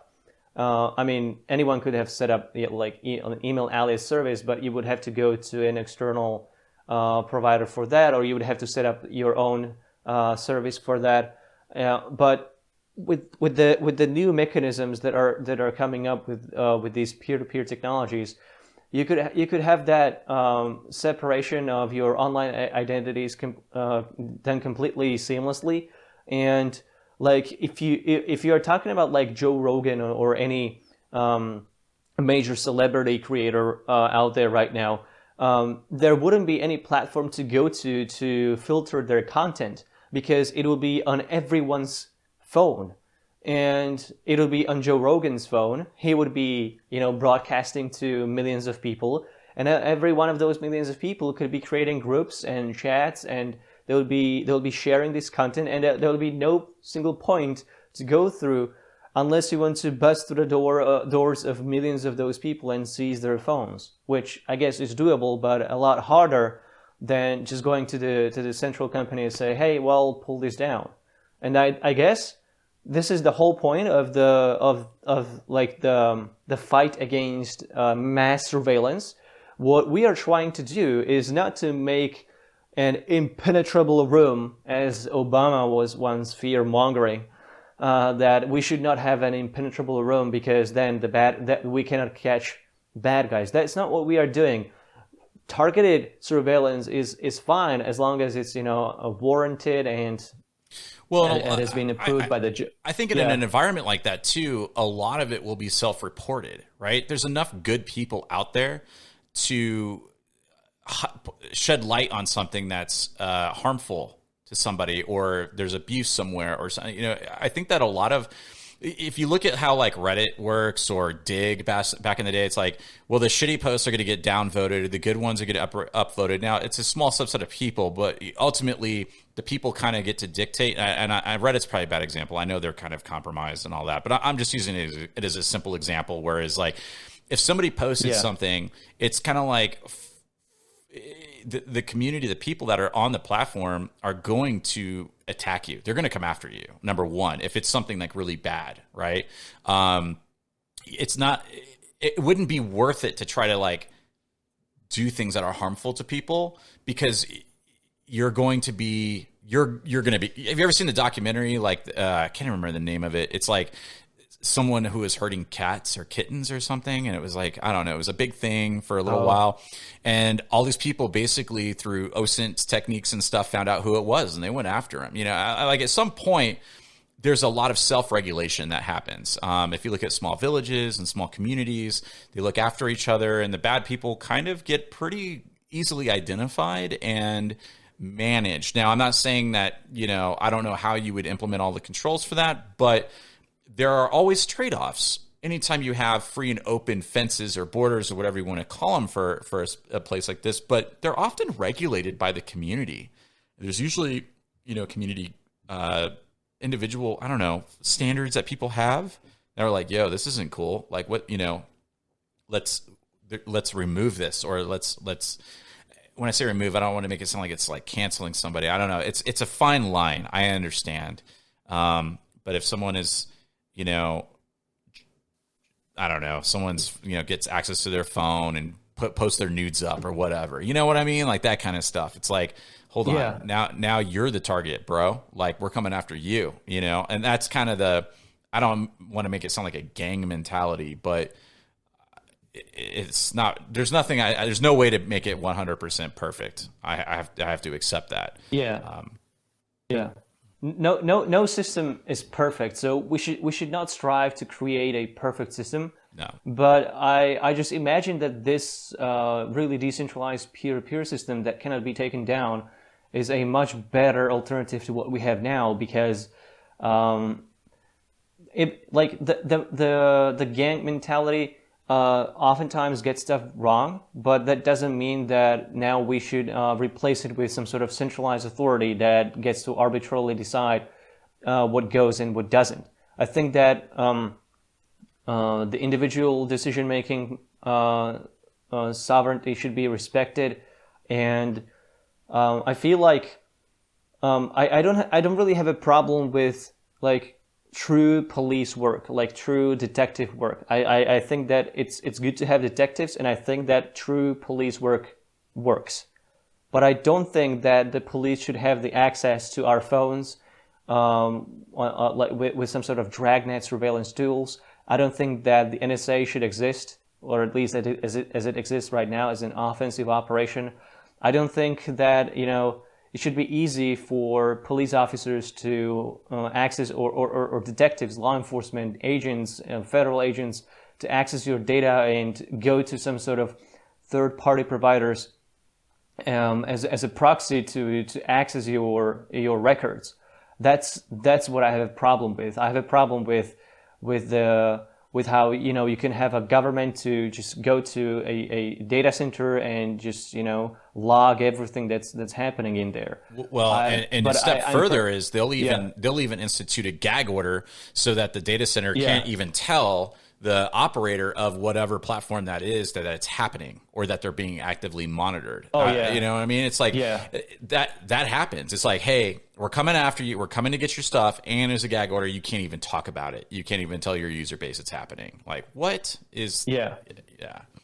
So I'm so overreaching. I'm perfectly I'm perfectly okay if police kicks down the door of my neighbor or my door with a warrant, and it's in accordance with all the judicial procedures, and I have the right to defend myself in court and being properly represented or defended. But this is also an imperfect process, but it's much better to have this really granular approach to the human security problems rather than have these dragnet solutions that are trying to solve everything quickly, and they try to tell us that they need to see everything for our own benefit, but then we have no sovereignty in what we want to expose ourselves to or not. And when you give someone the power to do this to you, then they are never going to give up that power, and they're going to want to maintain that power forever. And I have a problem with that because it is so easy to abuse that and exploit that and cause a lot of harm, especially when it comes to minorities, any kind of minorities, really. Yeah, I agree. So we just, what's the next step? That's what we got to work on. When I say we, I mean everybody who wants to be a part is invited. Let's do it. So yeah, I think that we're in the right direction. I think that, like, one of the nice things I like about this type of stuff too is you don't all have to be in alignment ideologically, philosophically, politically to find common ground to move forward together. I think that a lot of things that we see today are very divisive, where it's actually by design to create hysteria and create dissension because it draws attention. And so I really like that within these communities like this, like open source communities and technology communities, people have the ability to work together even if they don't agree on everything, if that makes sense. And it does. I think that's kind of like at our basic level, like where our humanity lies, like, where if you see someone who needs help, you're drawn to help them regardless of like what kind of t-shirt they're wearing or what they look like. And, you'd mentioned, the side effects, especially on minorities from a lot of this, targeted surveillance and profiling. It strips a lot of that away, makes everyone, at a basic level pretty equal, without any predefined judgment based upon who they are as an individual. They're just part of the general belief that like people should be able to communicate and interact and share ideas without fear of being tagged or identified into something that they're actually not, but they're just looking at like the surface, or they're looking at just one vector, and that doesn't really define who they are at all. And that's like really important to me, is to be able to have these types of conversations freely and openly. And, I'm wrong about things. I know I am. And I really have established a lot of my belief system based upon being open to other ideas and concepts. Doesn't necessarily mean you like change all of them, but I think over time they do change you as an individual, in being more accepting of other viewpoints without having to be so combative about it. Even like when you watch the news, it's always like we're gonna talk about this one particular topic. We have a air quote expert from one side or the other, and we're gonna have this like 30-second or minute debate, and you draw a conclusion from that. I think it's like the worst form.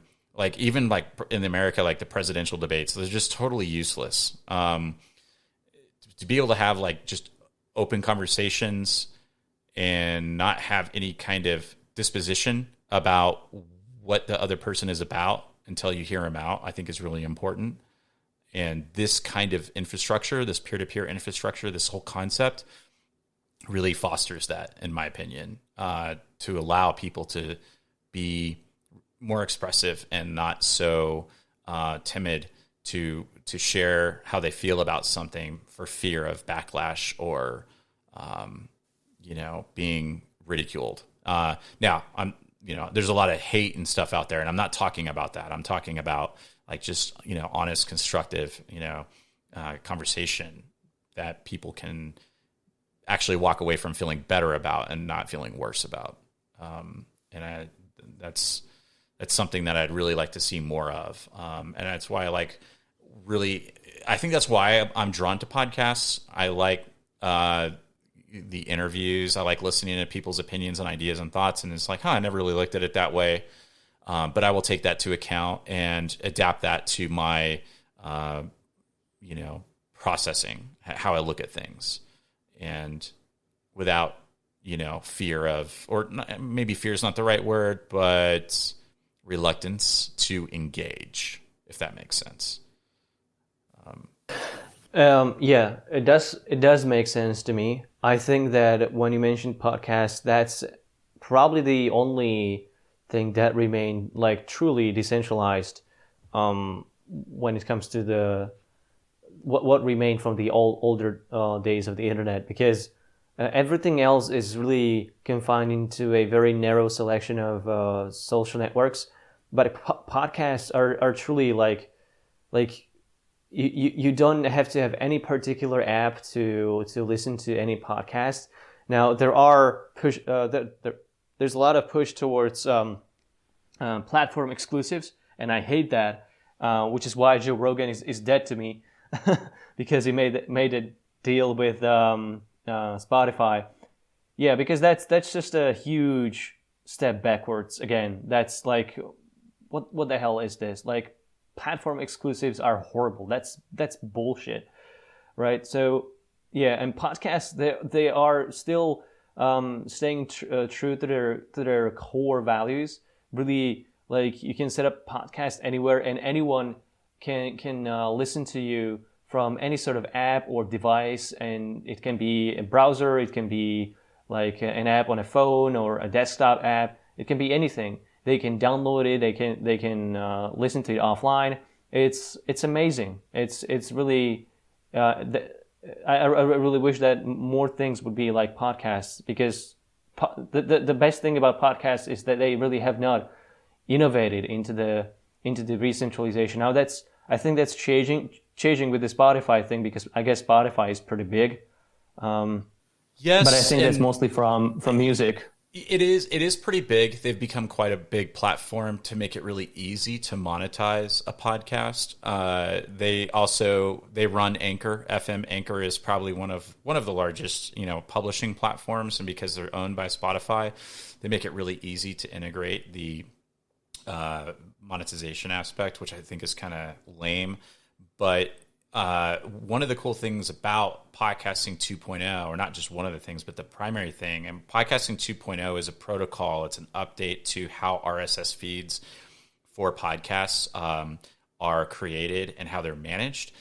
It's all open source, and what it does is it allows you to insert more ways for people to get like your show notes or to contribute via Lightning Network, which is a layer that runs on top of Bitcoin to send value. So one of the hardest things to do is about podcasting is it's because it can be like listened to from anything, anywhere, just about, other than behind the walls of Spotify, is that it's hard to track analytics. It's hard to promote something So a lot of people will do sponsorships, so they'll do a sponsored, spot inside of the podcast. I get it. You got to make money and that kind of thing. But at the same time, I like the idea of being able to individually contribute to a podcast, kind of like a Patreon, without the Patreon, right? I can just say, hey, I want to send $2 in Bitcoin to this podcaster through the duration of this podcast or all at once, without asking permission from anybody, without using a Stripe or PayPal or any of that kind of stuff. It's just directly sending value to the individual for them making the content. That is really powerful. I like it. I like that people can make those kinds of contributions without an intermediary asking for permission, and it makes it censor resistant to the creators. Where if you're on Spotify and you say something that somebody doesn't like, maybe they can cancel the podcast, maybe they can kill monetization. YouTube has done this for a long time with monetization of channels and shadow banning people, and these things happen.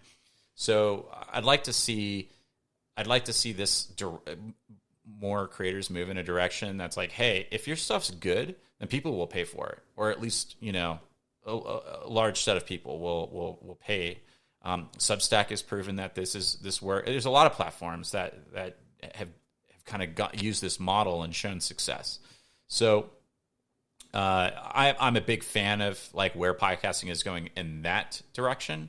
But not in the centralization paywall kind of route. And it does, like, I do listen to Joe Rogan. I do have a Spotify subscription, which I had that predated Joe Rogan even going there. But I think I don't like it. I don't, it's hard to turn down $100 million deal. I get it. If I had a successful podcast like Joe and was offered $100 million over 3 or 4 years, it'd be really hard to be idealistic about not doing it, but at the same time, not everyone's getting those offers. And I really want to see more people be directly supported by the community, by the people who consume their content. I think you deserve a lot more support than you get. And I'd like to see more people, be okay with paying for that stuff. It's not like you're paying for it; you're paying to support it. You're a producer in that regard. You're contributing to the production of the content.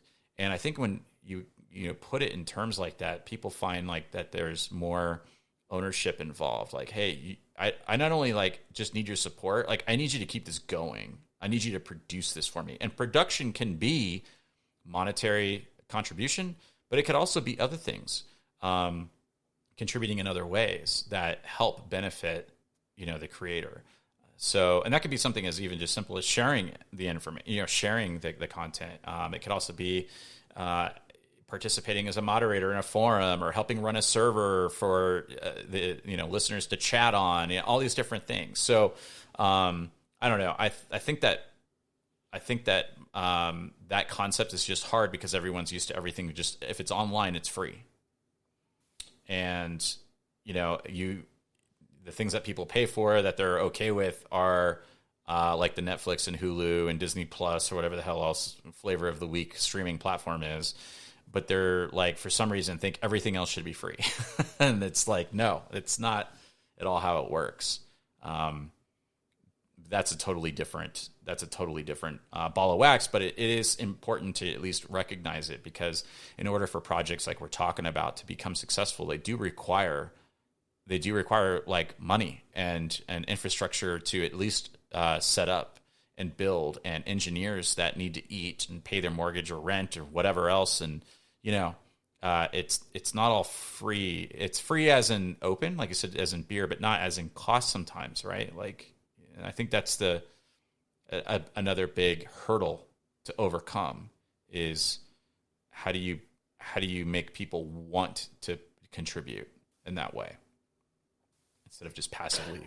Yeah, I am going to sound like a communist, but I think that there is value in this sort of sharing economy in the communist sense of the word, because if there are going to have to be some developers making some stuff for us, but if we want those developers to be making that stuff for us, we also have to make sure that they don't have to worry about putting food on the table. So we have to make sure that they have food on the table. So I personally cannot make contributions that will make a difference to any development project. But what I want to do with some of my videos is to promote those projects that I truly believe in, that are really trying to provide a solution to the problem. So this is what I've done with GrapheneOS, with even Signal, and with many other videos where I promoted these projects. And they've been given hundreds of thousands of views, and maybe half of those people went to those projects, checked those websites, downloaded some apps, and maybe even contributed some money, or even communicated with the project developers themselves. Actually, I have a really nice story. I don't know if you know Safing, but I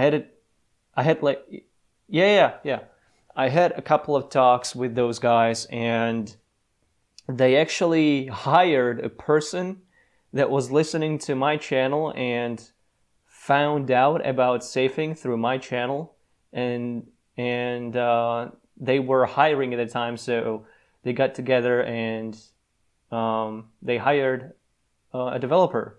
And this is awesome. And this is how anyone can really help. This is how small the world is. Like any sort of interaction like this, it doesn't cost you any money. You're just promoting a project just by sharing it with your friends, and then someone will hear about it and decide to do something tangible, and the project can live on and can expand, and beautiful things can happen. So we should be really thinking about this in more communitarian, or if that's even a word, more of as a community, and not just a bunch of individuals that are just self-interested. This is better for all of us if everyone is protected with the same level of good privacy tools, and all of us have censorship resistant communication methods. Then we're each individual within that group is more resilient as a result of that. So we should be cheering up when we have a strong community that actually does things that are really building something that can withstand the pressures of the centralized stack and centralized governments. So I'm really looking forward to working this message even more going forward, because I think that's just increasingly more important. And I really believe that we can actually win some major victories in this in the next couple of years. And I think the timeline that you laid out, like 5 to 10 years before we have some kind of a peer-to-peer technology that takes off, I think that's doable. I think that's possible. Yeah. Maybe it will be 15 years, but I think it will be within our lifetimes. I mean, if you look at Bitcoin, Bitcoin's been around since 2009, and how long has it taken before it's actually hit a critical mass to where maybe not everyone owns some Bitcoin, but they're at least aware of it. And that has only happened in the last 3 to 5 years, where people even if people don't understand it, they kind of know about it, they've heard about it, they get it. So I think there's I'm not saying that timeline will apply here, because most things accelerate as time progresses and technology advances.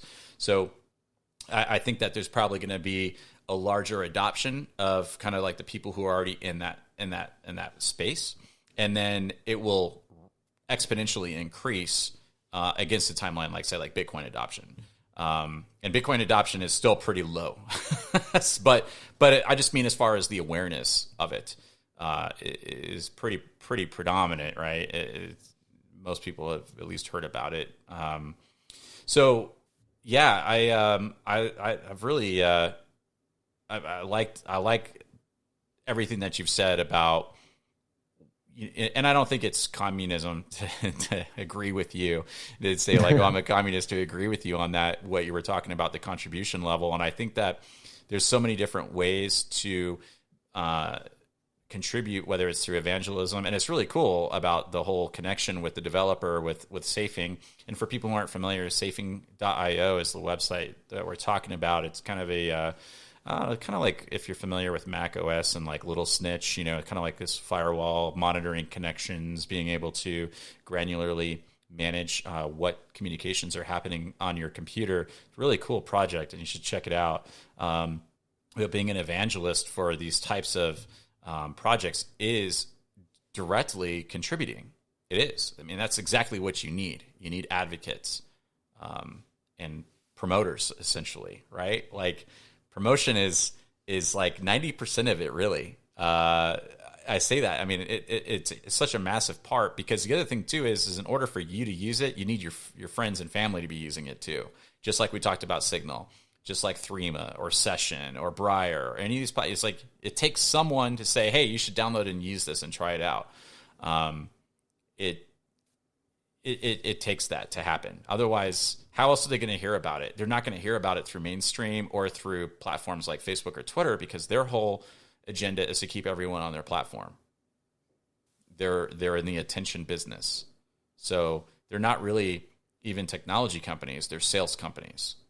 The technology is just a product to get the actual product on board, which is their users, to sell to the advertisers. So it's a very different kind of approach, because you're basically trying to reverse it, right? You need the users to support the ecosystem, as opposed to the ecosystem there to get users on and sell ads to and sell their data. So, yeah, I think I've kind of beaten that horse a little bit. But yeah, is there anything else you wanted to cover, or any other avenues you wanted to go down? I mean, there is really a lot that I would want to discuss with you, but we don't have to do it in one sitting. Yeah, we can sure. do it in the future if you want to. I know a popular topic, and I can tell from the analytics that I can see from my podcasts, one of the biggest, most popular topics is around mobile devices, and I'd love to talk to you at some point about that, maybe in another episode, and explore that. And when I say mobile device and operating system, but also just kind of like, methods for communicating and using your mobile device in a more privacy respecting fashion. So I know that would be a huge topic. We've touched on self-hosting. I'm big into self-hosting, especially like, Nextcloud server and things like that. And when I say self-hosting, I don't always necessarily just mean on a computer running in your home. I do also refer to using your own virtual private server or a managed server. So I'm just kind of mentioning these types of things. So if anyone that's made it this far knows where directions we could go down. But those are pretty big, popular topics. So I'm also down to talk about anything that you do. So you want to leave that for a future episode, or you want to discuss that now? How much time you got? Like that's. We still have some time left for this. Yeah, I'm down. We can pivot. I'm 100% down. I just want to be whatever you're flexible with. I'm pretty flexible. We still have some time for this meeting session left. Well, I'll let you drive it then. Okay. So, so do you want to jump into the mobile security question? Sure. Okay. I guess I'll start by saying, what's in your pocket? What do you use? Well, I have two Pixel 3a devices that I bought a couple of years ago because they were the cheapest Pixel devices that were supported by the latest GrapheneOS. Pixel 2 was just coming out of support, so that's what I bought, and I'm basically running that only because I don't really have trust in running Google Play services or the equivalent of Apple services on the iPhone. I want to be completely disconnected from all of the big tech, so I'm not even installing any of those apps on my phone at all.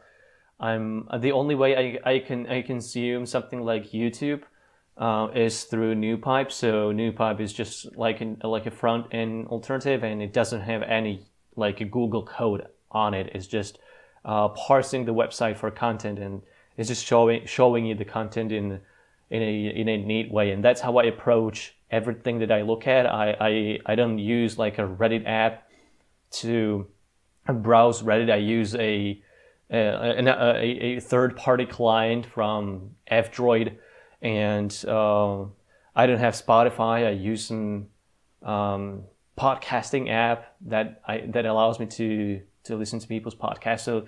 So really, I take compartmentalization to the most extreme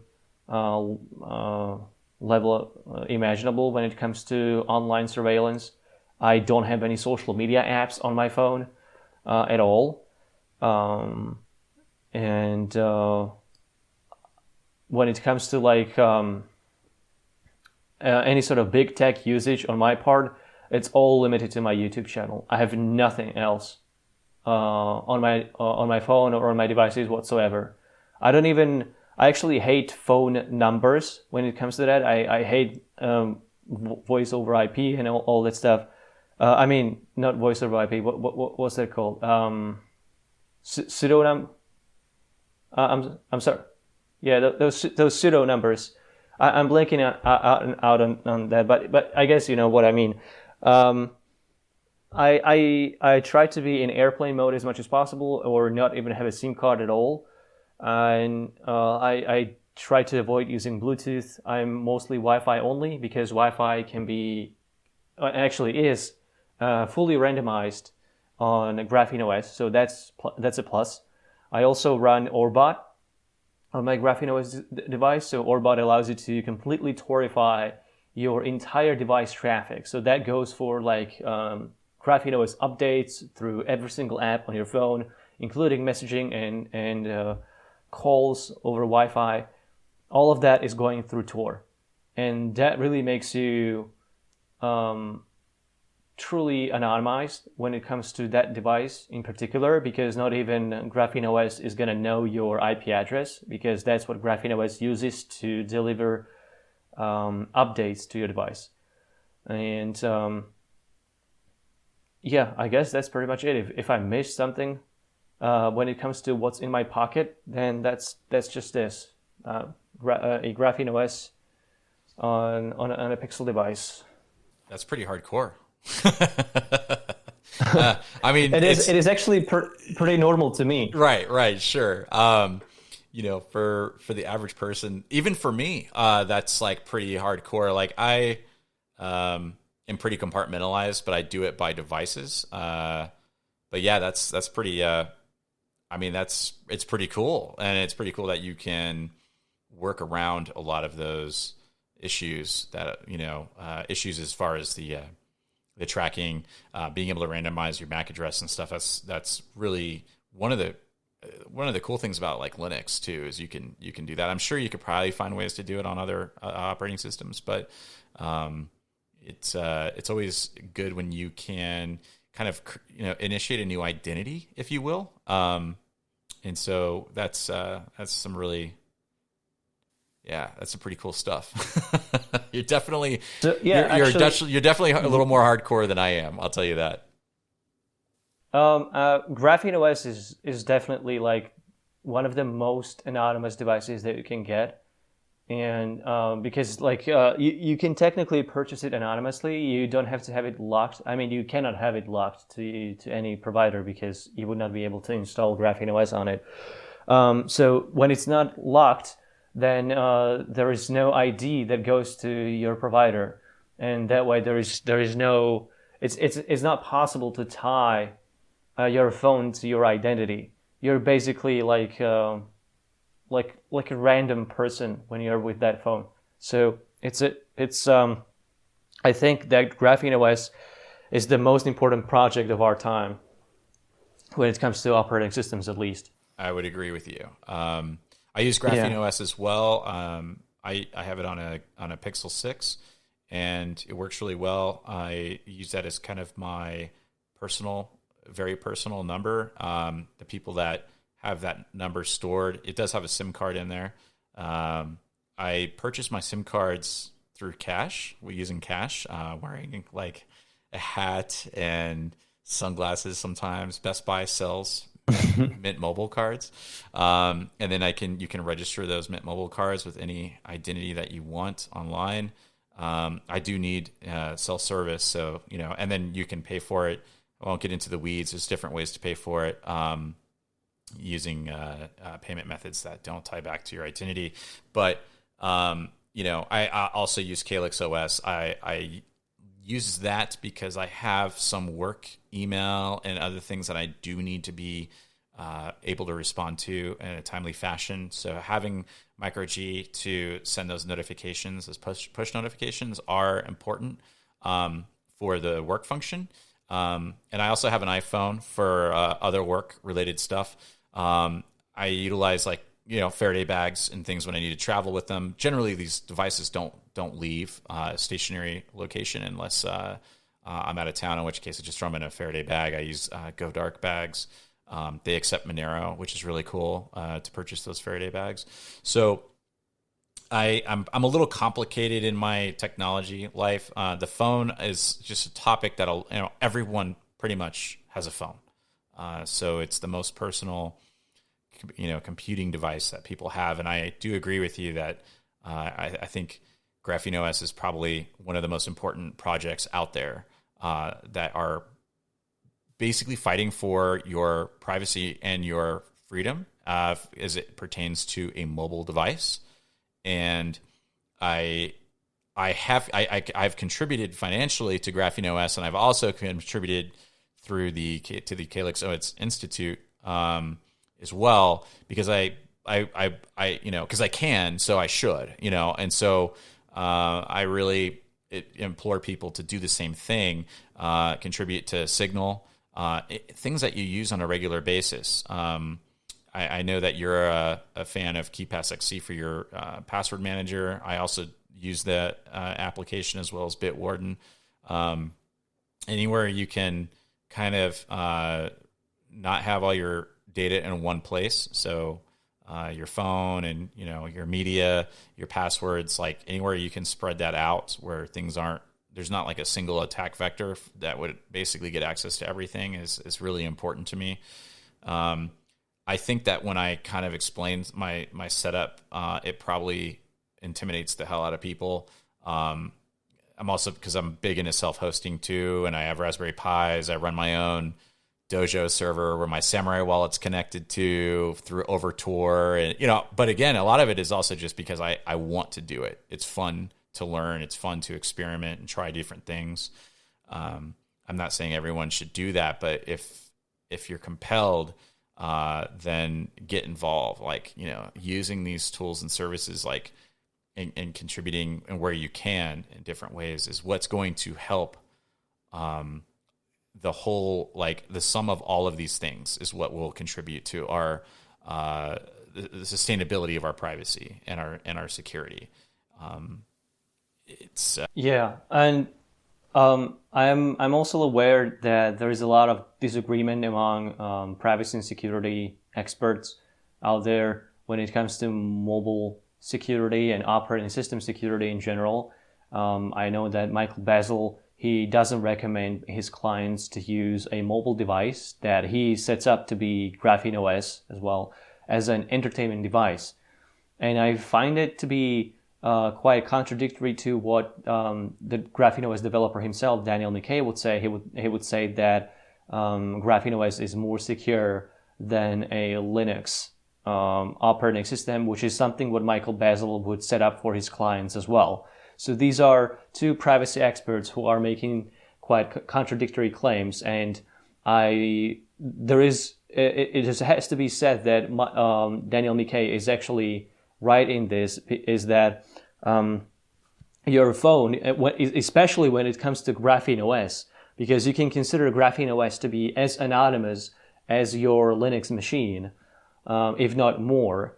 And on top of that, every app is so strictly sandboxed within its very narrow permission environment that it's a completely different world in terms of what an app on your phone can do versus what an app on your Linux machine can do. So I use my phone as an entertainment device actually more frequently than my laptop. My laptop is almost exclusively a work device because I know that when I install an app on my GrapheneOS device, it is going to be confined to the permissions that the operating system allows and that I allow.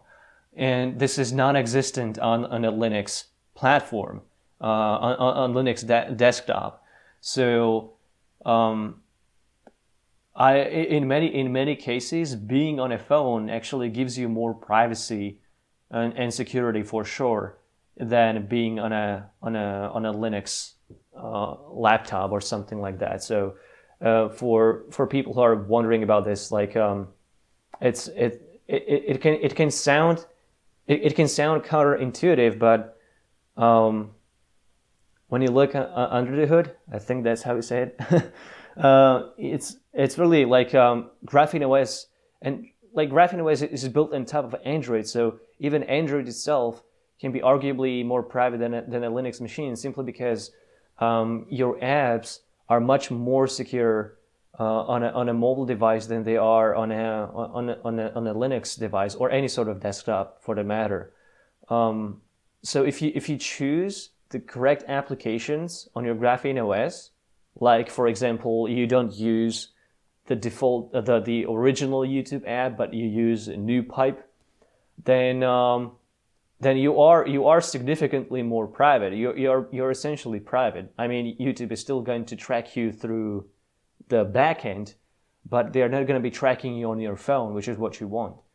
And it is really amazing that, at least for me, like I find it pretty normal.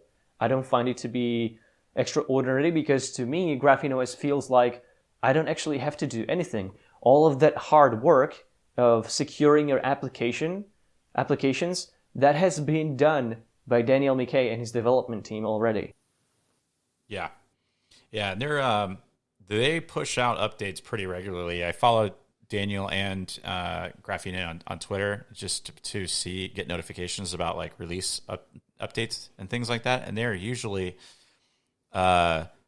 within a couple of days from like a major Android update. They're usually, testing and pushing out updates over the air within hours or days. Sometimes it seems like, and the work they've done to do the sandboxing of the Play services for those that actually do want to run that is really fascinating. How they're able to do that without compromising the security of the device itself or the identity of the individual who's using the phone.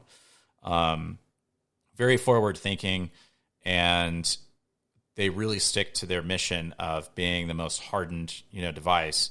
And I don't expect that the everyday person will be willing to sacrifice access to a lot of their apps. So I think that like for optimum security and privacy, I definitely pitch GrapheneOS. For being de-Googled as much as possible, but still having some functionality that might be necessary, I feel like CalyxOS is a good fit. I think that both projects are really good in their respective goals, like what they're trying to achieve.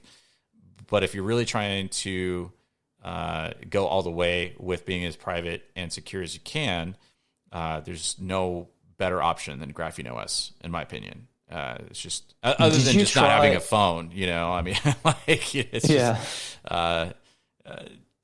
but it's a hard pill for people to swallow when they're introduced to something like that coming from, say, like an iPhone.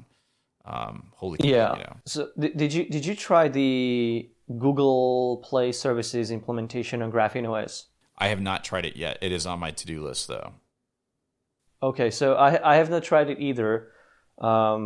because I don't really have an interest of using Google services at all. But I think I should give it a try, and maybe use it with my YouTube channel or something like that on a separate profile. This is what I really love about GrapheneOS. So you use multiple devices for the plebs like me that cannot afford multiple devices.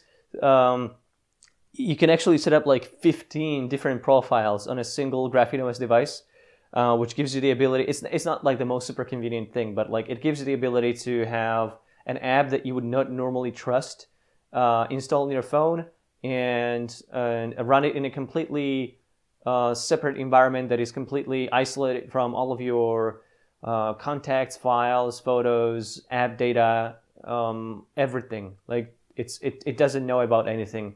And so that's really awesome. That's what I would do.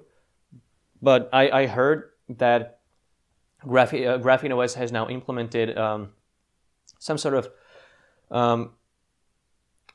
in some way these apps are no longer considered to be privileged apps on the system, so they are acting as any regular app, like any third-party app, which is actually pretty awesome because by default on Android, and I think this is also the case with CalyxOS, that their implementation of Google Play services is also with some sort of privilege escalation, which is, I guess I think it is called privilege escalation, although it sounds like an exploit.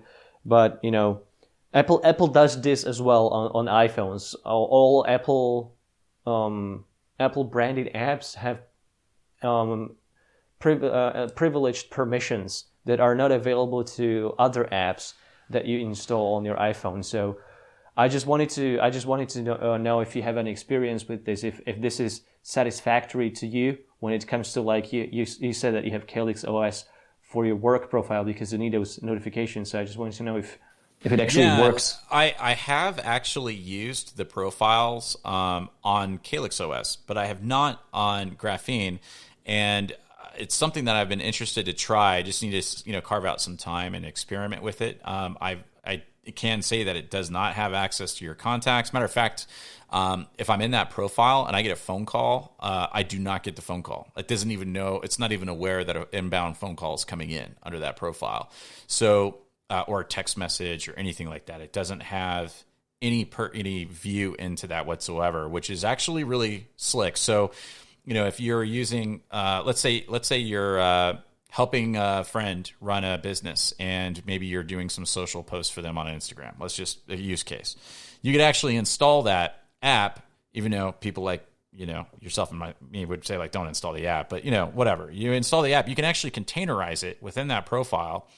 And I think that what Daniel McKay and the team at GrapheneOS is what they're doing is actually taking that even a step further with sandboxing the Google Play services. I don't know if it's a micro G install or Google Play itself, but that it's containerized into an environment that can't access your main profile and doesn't access the clipboard or any of that kind of stuff. And so you can run something that, like, there are certain apps that require that to run, like certain banking apps or other financial apps, things like that require that Google Play service to be running in order to even just install and use, not even just for the push notifications. So because I think there's a application I think called Firebase or something like that within Google Play services that is basically an API system that app developers utilize for kind of like shortcutting things to make sure that the app will work on multiple devices, like all different kinds of Android devices.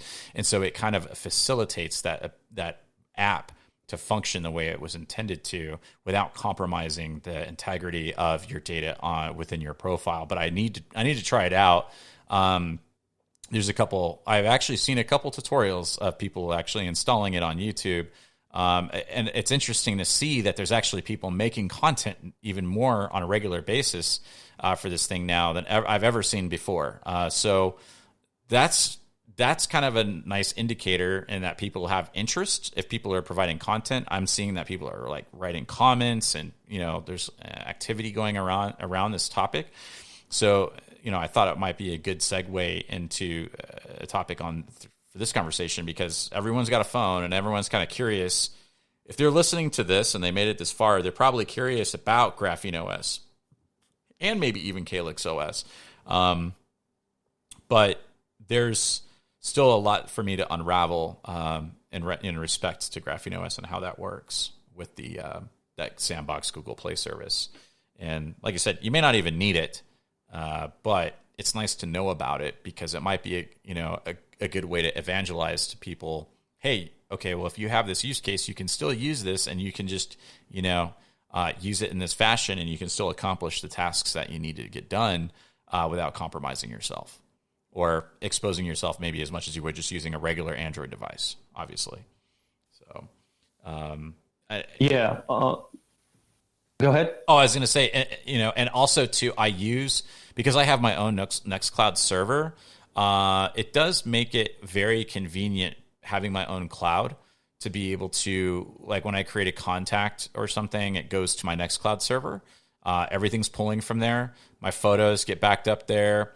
I also have like my calendar synchronized and things like that. So there are ways to do that externally, but that would require you to run your own Nextcloud server. But if you do that, it makes the phone a lot easier to transition to if you're used to having an iCloud or a Google Drive type of experience where you're like, well, if everything's stored on the phone and it gets smashed or drop it in a lake or whatever, like, is it all gone? Yeah, I mean, it is gone if you don't have it backed up somewhere. So that is kind of its own topic, but it is kind of important to highlight in the context of like mobile devices, because having your data, backed up somewhere is important to a lot of people, and it's very doable. It's very easy, and you can automate it. The backups can be automated to back up to your personal cloud. When I say cloud, it just means a computer you control. It might be in your house. It might be, on a virtual server, but it kind of elevates the experience, from just using everything locally. You really love that self-hosting experience. You get accustomed to a certain way of living, and if you don't have it, man, it really, it makes your life a lot easier. That's for sure. I love the ability to be able to create a spreadsheet or a document or something like that, and I can just send you a link. And I know that you and I are the only ones that are ever going to look at it, right? To that versus like using Dropbox or some other shared, platform, Google. It's like, I like knowing that I can put my photos somewhere and they're safe. I have my Nextcloud backed up to yet another Nextcloud server.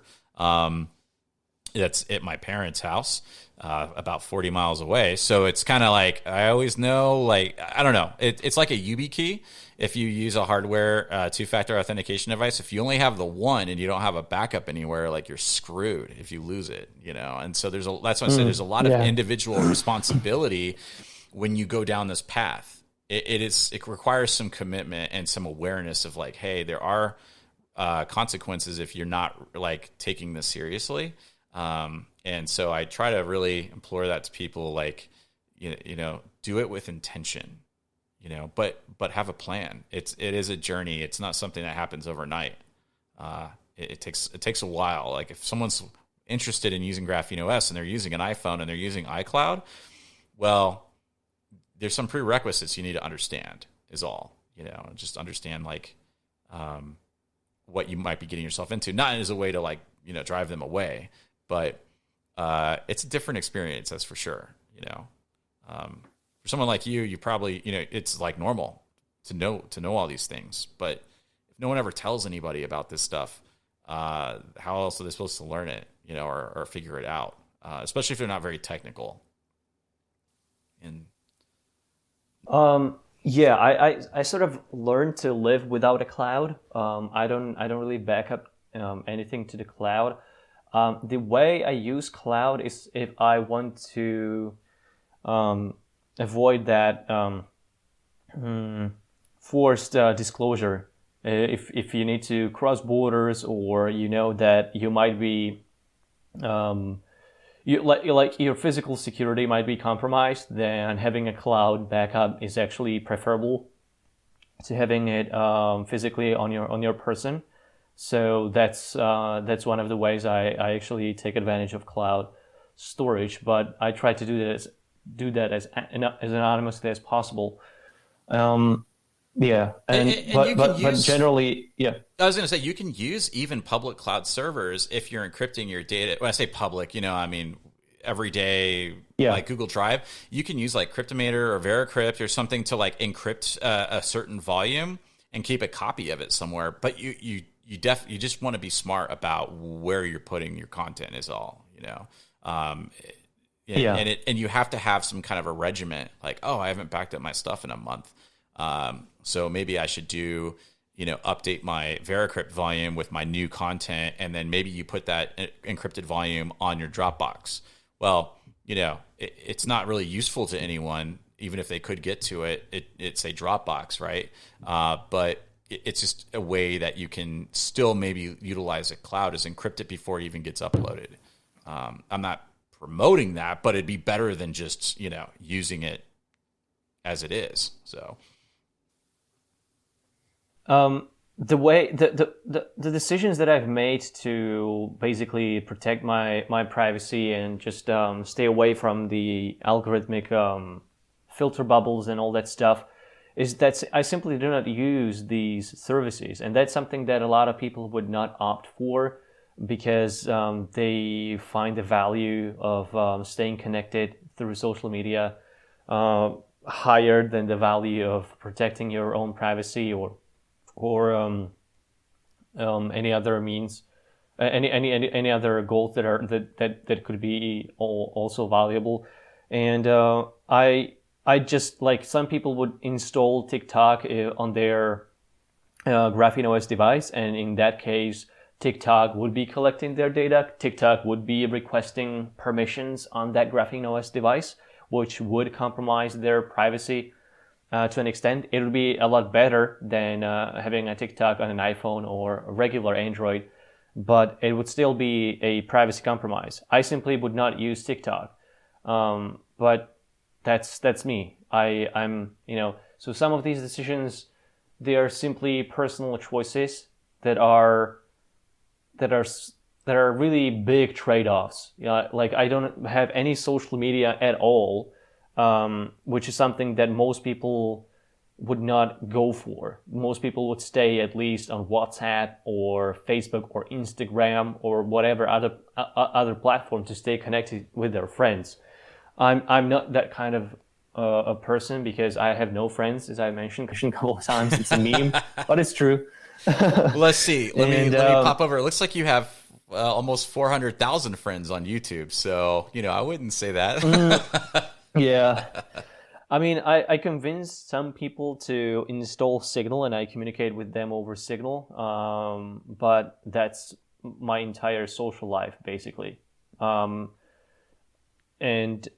I realized that this is not these are not decisions that people would make because they would want to stay on at least some social media platform. So I'm pretty weird when it comes to this, and I realize that. And There's a lot of it's kind of like entrepreneurs, though, that do utilize those platforms for their businesses. And so that's kind of like, I think, where my mind is always at. Like if you have a brick and mortar or a transmission shop or something, like people, there are some places that will benefit the business and the employees there to advertise and be accessible through some of those networks, which do require some of these apps to be installed. Not always. I mean, a lot of it can be done through the web, through a browser, but certainly streamlines the interaction process. If having the ability to, like, if you do customer service or support, people are trying to find your location, what are your business hours, all that kind of stuff. It can be helpful in that regard to do, but on the personal level, that's really another hard pill for people to swallow, to not be opt out of all of those and remove themselves, even though that would be the best thing for them. yeah, I find Facebook to be a really harmful product I don't think there's any benefit. And it's not just privacy. It's also like everything that Facebook does to your mind, how it tries to manipulate you into staying engaged on the platform, how it doesn't really care about your well-being. It just wants your engagement no matter what. So it just tries to keep you hooked and never blink. You stay on the platform from the moment you wake up to the moment you fall asleep, and all these things are just as problematic to me as the privacy issues themselves. And I don't want to be exposed to that because they've been really built to abuse all the subtle psychological processes that we are not necessarily consciously aware of, to change our moods, our perceptions, our decisions. So just for the benefit of making more money through ads. And that's a model that I find to be compromising my own well-being. So just for the sake of my health and even preserving like my like social interactions, I choose not to be on Facebook. Although my social interactions right now are pretty abysmal or non-existent. But I still blame Facebook for this. It's not that I'm an incel. I'm not. Or incel, I guess.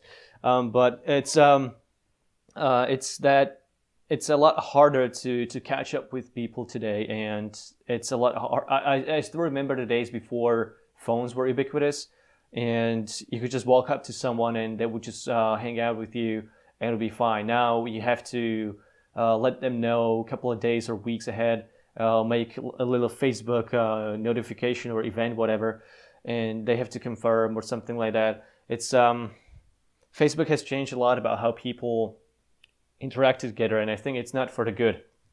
I actually think it's for the worse. And with this metaverse thing, I think that's another dystopian implementation of. Yeah, that's some scary stuff.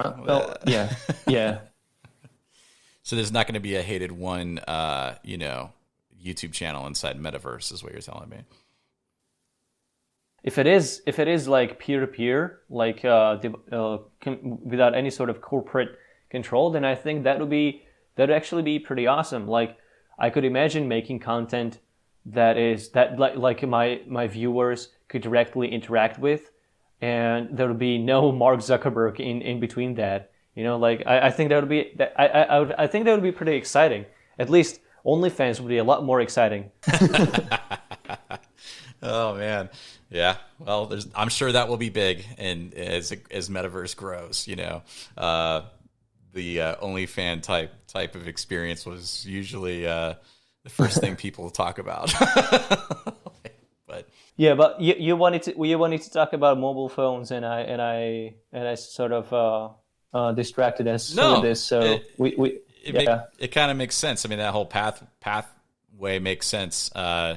Where we ended up at. I mean, it's because it's like, well, it could be a phone, it's a communication tool, but really it's kind of evolved into a always connected, always on device that's really sucked into a handful of platforms that are basically dictating the way your time is spent and what you're consuming. And it's not by choice, it's by algorithm, it's by a pattern. So it's no longer a phone at that point. It's just a small computer that's tailored to deliver content that will capture your attention with a high success rate. So I love using GrapheneOS the way I described, not just because of privacy and security, but also because I want to stay away from all these algorithms. When I use NewPipe, I'm not exposing myself to the YouTube suggestion algorithm. I'm just watching my subscriptions, and I want to choose what kind of content I want to see, and I don't want to be curated by an algorithm to tell me what to see or what to watch and try to influence me into staying on their platform longer. I just want to be in control of my time. Right. right? Well, I don't see anything wrong with that. I think that more people would benefit from that kind of a approach, to consuming their content. It's just I think that's a benefit as well. Yeah. Yeah. So it sounds like you use your device in a pretty regimented way. I think that there's people coming from all different levels of how they use their device. The people that would be interested in switching to something like Graphene or Calyx or something would be kind of in a similar mindset where they're probably ready to, or they've already departed a lot of that social platform technology, and they're just looking to have a scaled down device that works for them. There's a lot of different options. Obviously, you can install what you want and not install whatever. But GrapheneOS is going to be your most hardened selection. There's other choices: Calyx OS, Lineage OS. Other ROMs I'm sure that exist that will all at least focus on de-googling the phone. You can't de-Apple a phone. So we're only talking about Android devices, really. There are some custom Linux phones. I actually pre-ordered the Librem 5 over 2 years ago. And I just got an email in the last week that it should be shipping soon. And now it's the Librem 5S. So that's a Linux phone. It's just running a Linux operating system on there. Still curious to get that. If I ever get it, I'll be telling people what I think about it. That's for sure. But there's not a lot of options out there, for people. It's pretty much either Android or iPhone or something. So there's a few I know phones like Fairphone. There's a couple devices out there, but for the mainstream, there's not a lot of options. So this at least gives you the ability to control more so than you could with an out of the box experience running regular Android or iOS. And I love playing with devices, and I'm constantly tinkering with these things, and probably doing things that I shouldn't do sometimes, but it's just to see what the limitations are. I use eSIM on another device. I think on my desk right now I've got like 1, 2, 3, 4 phones laying on my desk, and they all have a certain purpose. Oh my God. Yeah. So I think like you're extreme, and then I look at myself, I'm like, I'm kind of extreme, I guess, too. And I have, multiple computers and different things. So because it's just like, I like to be able to experiment without, if I brick something, I don't want it to be my primary device. Playing with the beta installs too sometimes is fun, but it helps too. I report bugs. I try to be diligent about reporting anything. I actively participate in the GrapheneOS chat room on Matrix. They have a off-topic channel and a GrapheneOS channel. And there's also a Calyx OS testers group on Matrix. So I'm in all of those channels, hanging out and kind of trying to help other people when I'm able to. But hardware is important. Everyone is always, usually has a device on them. So another area that I've even started exploring is like wearable devices. I like to run and mountain bike and stuff like that. So I like to track my activities. So even kind of experimenting with some of the, devices, what are the privacy policies of, say, like Garmin and other brands. And if you are someone who's active and likes to track, there's Ntwrks, which is in the F-Droid store, which is a tracking activity tracking app. So I'm kind of like all over the place with things like that, and it all generally revolves around a phone. So those are some topics that I'll be covering down the road as I have more comprehensive, ideas put together, and whether or not I would recommend something or not recommend it. But any level, anytime you have something that's on you and aware of what you're doing and where you're going, you always have to, understand that there's a trade-off, potentially a trade-off. But this is the world we live in. Technology doesn't stop. So I don't know. I don't know where the future holds. I am excited and also terrified at the same time, if that makes sense. Like, it's just, Well, it does make sense, yeah, for sure. That's how I feel about the future as well. Like I try to be optimistic because I want to be optimistic, and I also believe there's plenty of evidence to be optimistic about. But there are also things that we will need to face, and they will not be so nice. But what is inspiring me even right now is that you are also doing a lot of work, a lot of sort of hard work for all these projects. You're definitely doing your part. You're contributing with your time, your resources, and that's admirable. And I think it should be sort of encouraged. And I definitely should step up my game because I'm really hyper focused on just making my videos because they take such a long time to make and they are not so rewarding. So how, I waste. how long I'm would you sorry. say, how long would you say you spend probably on average? I know some projects are much more in depth than others, but um, watching your videos Yeah. first, So man, if I work on a video in like 1 week, that's about 50-ish hours. Sometimes it's more, but usually 50, depending on how nitpicky I am in the final process. But usually I spend half of of my time on just research and scripting. So research takes a long time because I go really deep into the research. If I work on the video longer than 1 week, then it's easily 120 hours per video. So it's not really, the videos are not really paying for themselves. It's usually when I make one video that blows up, then that video pays for the whole channel. But usually most of my videos, they are a loss. And just from my observation, I've been watching your channel for a very long time. Actually, yours is one of the first channels that I came across that actually was talking about, surveillance and unraveling, kind of the dystopian onion layer, if you will, from corporate and government surveillance. And it's like, it seemed like you're earlier, like I'm scrolling through your videos, I'm like, there's definitely some algorithm changes that seem to not like your videos. That just looking at like the view counts on them, and that has to be so frustrating. I just don't, the amount of effort and time and Yeah, work into the video, and then to see the platform actually, and obviously it'd be hard to have proof of that, but it just seems to be it would be frustrating, to see how that. yeah, I actually see that on my monthly analytics the most because those have been stagnating for a long time and now they are actually declining.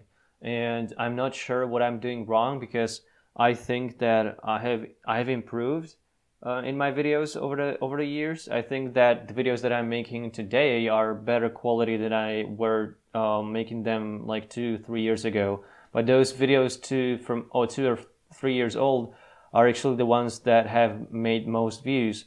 And I don't know if YouTube has made some changes. Maybe they have. They always do. But the algorithm is really strange. I feel like the algorithm is sort of like capping how much people can naturally share my content because the engagement is insane.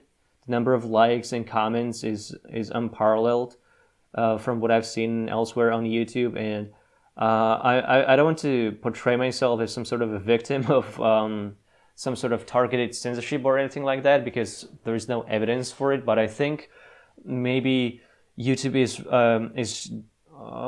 my biggest suspicion is that YouTube is doing the same thing that they did when there was this problem with animators back in the day, when animators were making few videos over a long period of time, but you would have these rapid content creators that would be just gaming all the time, and they would just sit for 30 minutes, record something, upload it, and do it every day, and they would have millions of views. But if you upload a video once a week or once a month, that's 10, 15, 20 minutes long, then people watch it, like maybe 50, 100, maybe even 500,000 people watch it. But that's not really enough, because if you have 500,000 views on a video and that's all of your views per month, then the video is not really paying for itself if it took you a month to make that video. But if you make one video every day, and every day that video gets 50,000 views, then you are easily making over 1.5 million views a month, even more than that a lot of times. So I don't know, it seems to me like brute forcing the algorithm with quantity is definitely the way to go with YouTube, which is kind of frustrating, because I value quality content, and I'm not saying that my content is some sort of super quality or something, but I try to go in depth, and I try to make every second of that video count and pour as much information into every sentence that I say as possible. And a lot of this content that's, just sit in front of a microphone and speak for 30 minutes and then just upload it, then that content is not as in depth. It's not as thorough. It's really easy content, and it's fine to have that content, but it would be nice if YouTube would also not try to limit the way people would want to maybe share my content more, because I believe that if this was purely organic without any sort of algorithm, I think that people would maybe want to watch my content more. But I don't know. I don't know what's going on. Yeah. Well, and I just kind of occasionally check in on channels that are similar in nature based on just, the subject matter. And I've just noticed a trend, especially in the last 6 months, where like Naomi Brockwell, for example, right? She maybe has about a third of the subscribers you have, but like even still like 6 months ago, a lot more views on every video. And then in the last 6 months, they've just dropped and dropped and dropped. And it's not, it's still very good content. And there's other channels too, Sun Nudson, other people who are kind of focused on like privacy, security, this kind of, surveillance, whatever. It just seems like there's been a big drop in viewership, but yet the interest has been even higher. I don't know. It's weird. It's just an observation, and it sucks that happens to creators like yourself who put that much effort into it, and then someone who's doing the daily spewing into a microphone, it gets a lot more viewership, a lot more traffic with less production quality. So I noticed that crypto channels and personal finance channels are really blowing up, and have been blowing up throughout the previous all-time high of crypto, like in March last year or something. I don't know when it was. But like these channels were blowing up, and I remember them from going from a couple of hundreds of thousands of subscribers, like somewhere around my level, to over 1 million subscribers in a matter of weeks or months, and they were just spewing out videos every day with headlines like, and then this shit coin, this Dodge coin, this whatever coin is going to the moon, and 10,000x. Whatever growth, I don't know, and all these like moonshots and emojis in the titles, and crazy, dick sucking thumbnail pictures of content creators. I don't know. It and they were doing this on a daily basis, sometimes making even more than one video a day. And it's like I cannot make that. I cannot make one thoroughly researched video a day. It takes time. It takes a long time to just research, and not to mention scripting and editing, and try to make it visually and interesting. And I understand that my videos are kind of boring, because I am kind of boring when it comes to that. My speech is pretty uninteresting, but I think I am improving, and I don't see that to be reflected on the analytics. And now that it's declining, I'm a little bit worried. So that's the only thing that's kind of like, well, maybe this is it. Maybe my channel will eventually die. I don't think so. I disagree about your voice. You actually have a really good way of keeping the cadence for the speed and pace of the video, and it makes it sound really, from my perspective, sound interesting and kind of, I won't say spooky, but like, a lot of the topics are spooky, so it kind of fits that theme. It's just a matter of like, is this content getting promoted to the right people? Like, are they seeing it? I don't.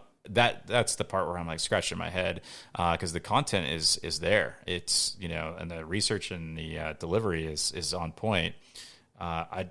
So hopefully you get those numbers cranking, and especially as we're tackling, or branching out to other communities and other individuals that have audiences that would be interested in consuming the videos. The recent one you did, the encrypted bug out, that was actually that was cool. I never really thought about that stuff in that way, and it kind of put stuff in perspective. I was like, oh yeah, I should do that. I should have some of this stuff ready, for whatever. But yeah, I don't really have a whole lot of other input other than just I've really enjoyed the channel. So hopefully those numbers are turning around. So. Yeah, that video is actually my worst performing video in the last 28 days. So, but I'm pretty happy with that video. I actually enjoyed working on it. So, I don't care about YouTube as a platform anymore. I only want people to see it, so that a lot of people would benefit from this information. So I just want to get it out there. Right. Well, cool. We're probably at a point to wrap up. I don't know how long people really want to listen for one episode, but yeah, but this is awesome. I enjoy this, and I hope that people, if they are listening until this point, I hope they have enjoyed this as well. Likewise, I look forward to the next one, and look forward to seeing where we can go with making actual change, and putting in some effort to grow the projects that maybe have a good chance at moving towards the direction we talked about. Probably the majority of this podcast, if you will, the decentralized platform for not just communicating, but sharing ideas and information and content without a central source of censorship or an arbiter of truth that gets to pull all the levers and decide what gets shown to who at what time. So I'm really excited to see Briar and some of these other projects we've talked about continue to scale and grow. And if I can be a part of that success, then that will make it all worth it for me. So yeah, it's been very enjoyable. I look forward to the next one for sure. Same here, and we should definitely do this again. I'm on board. Just let me know when. Yeah. Thanks, man.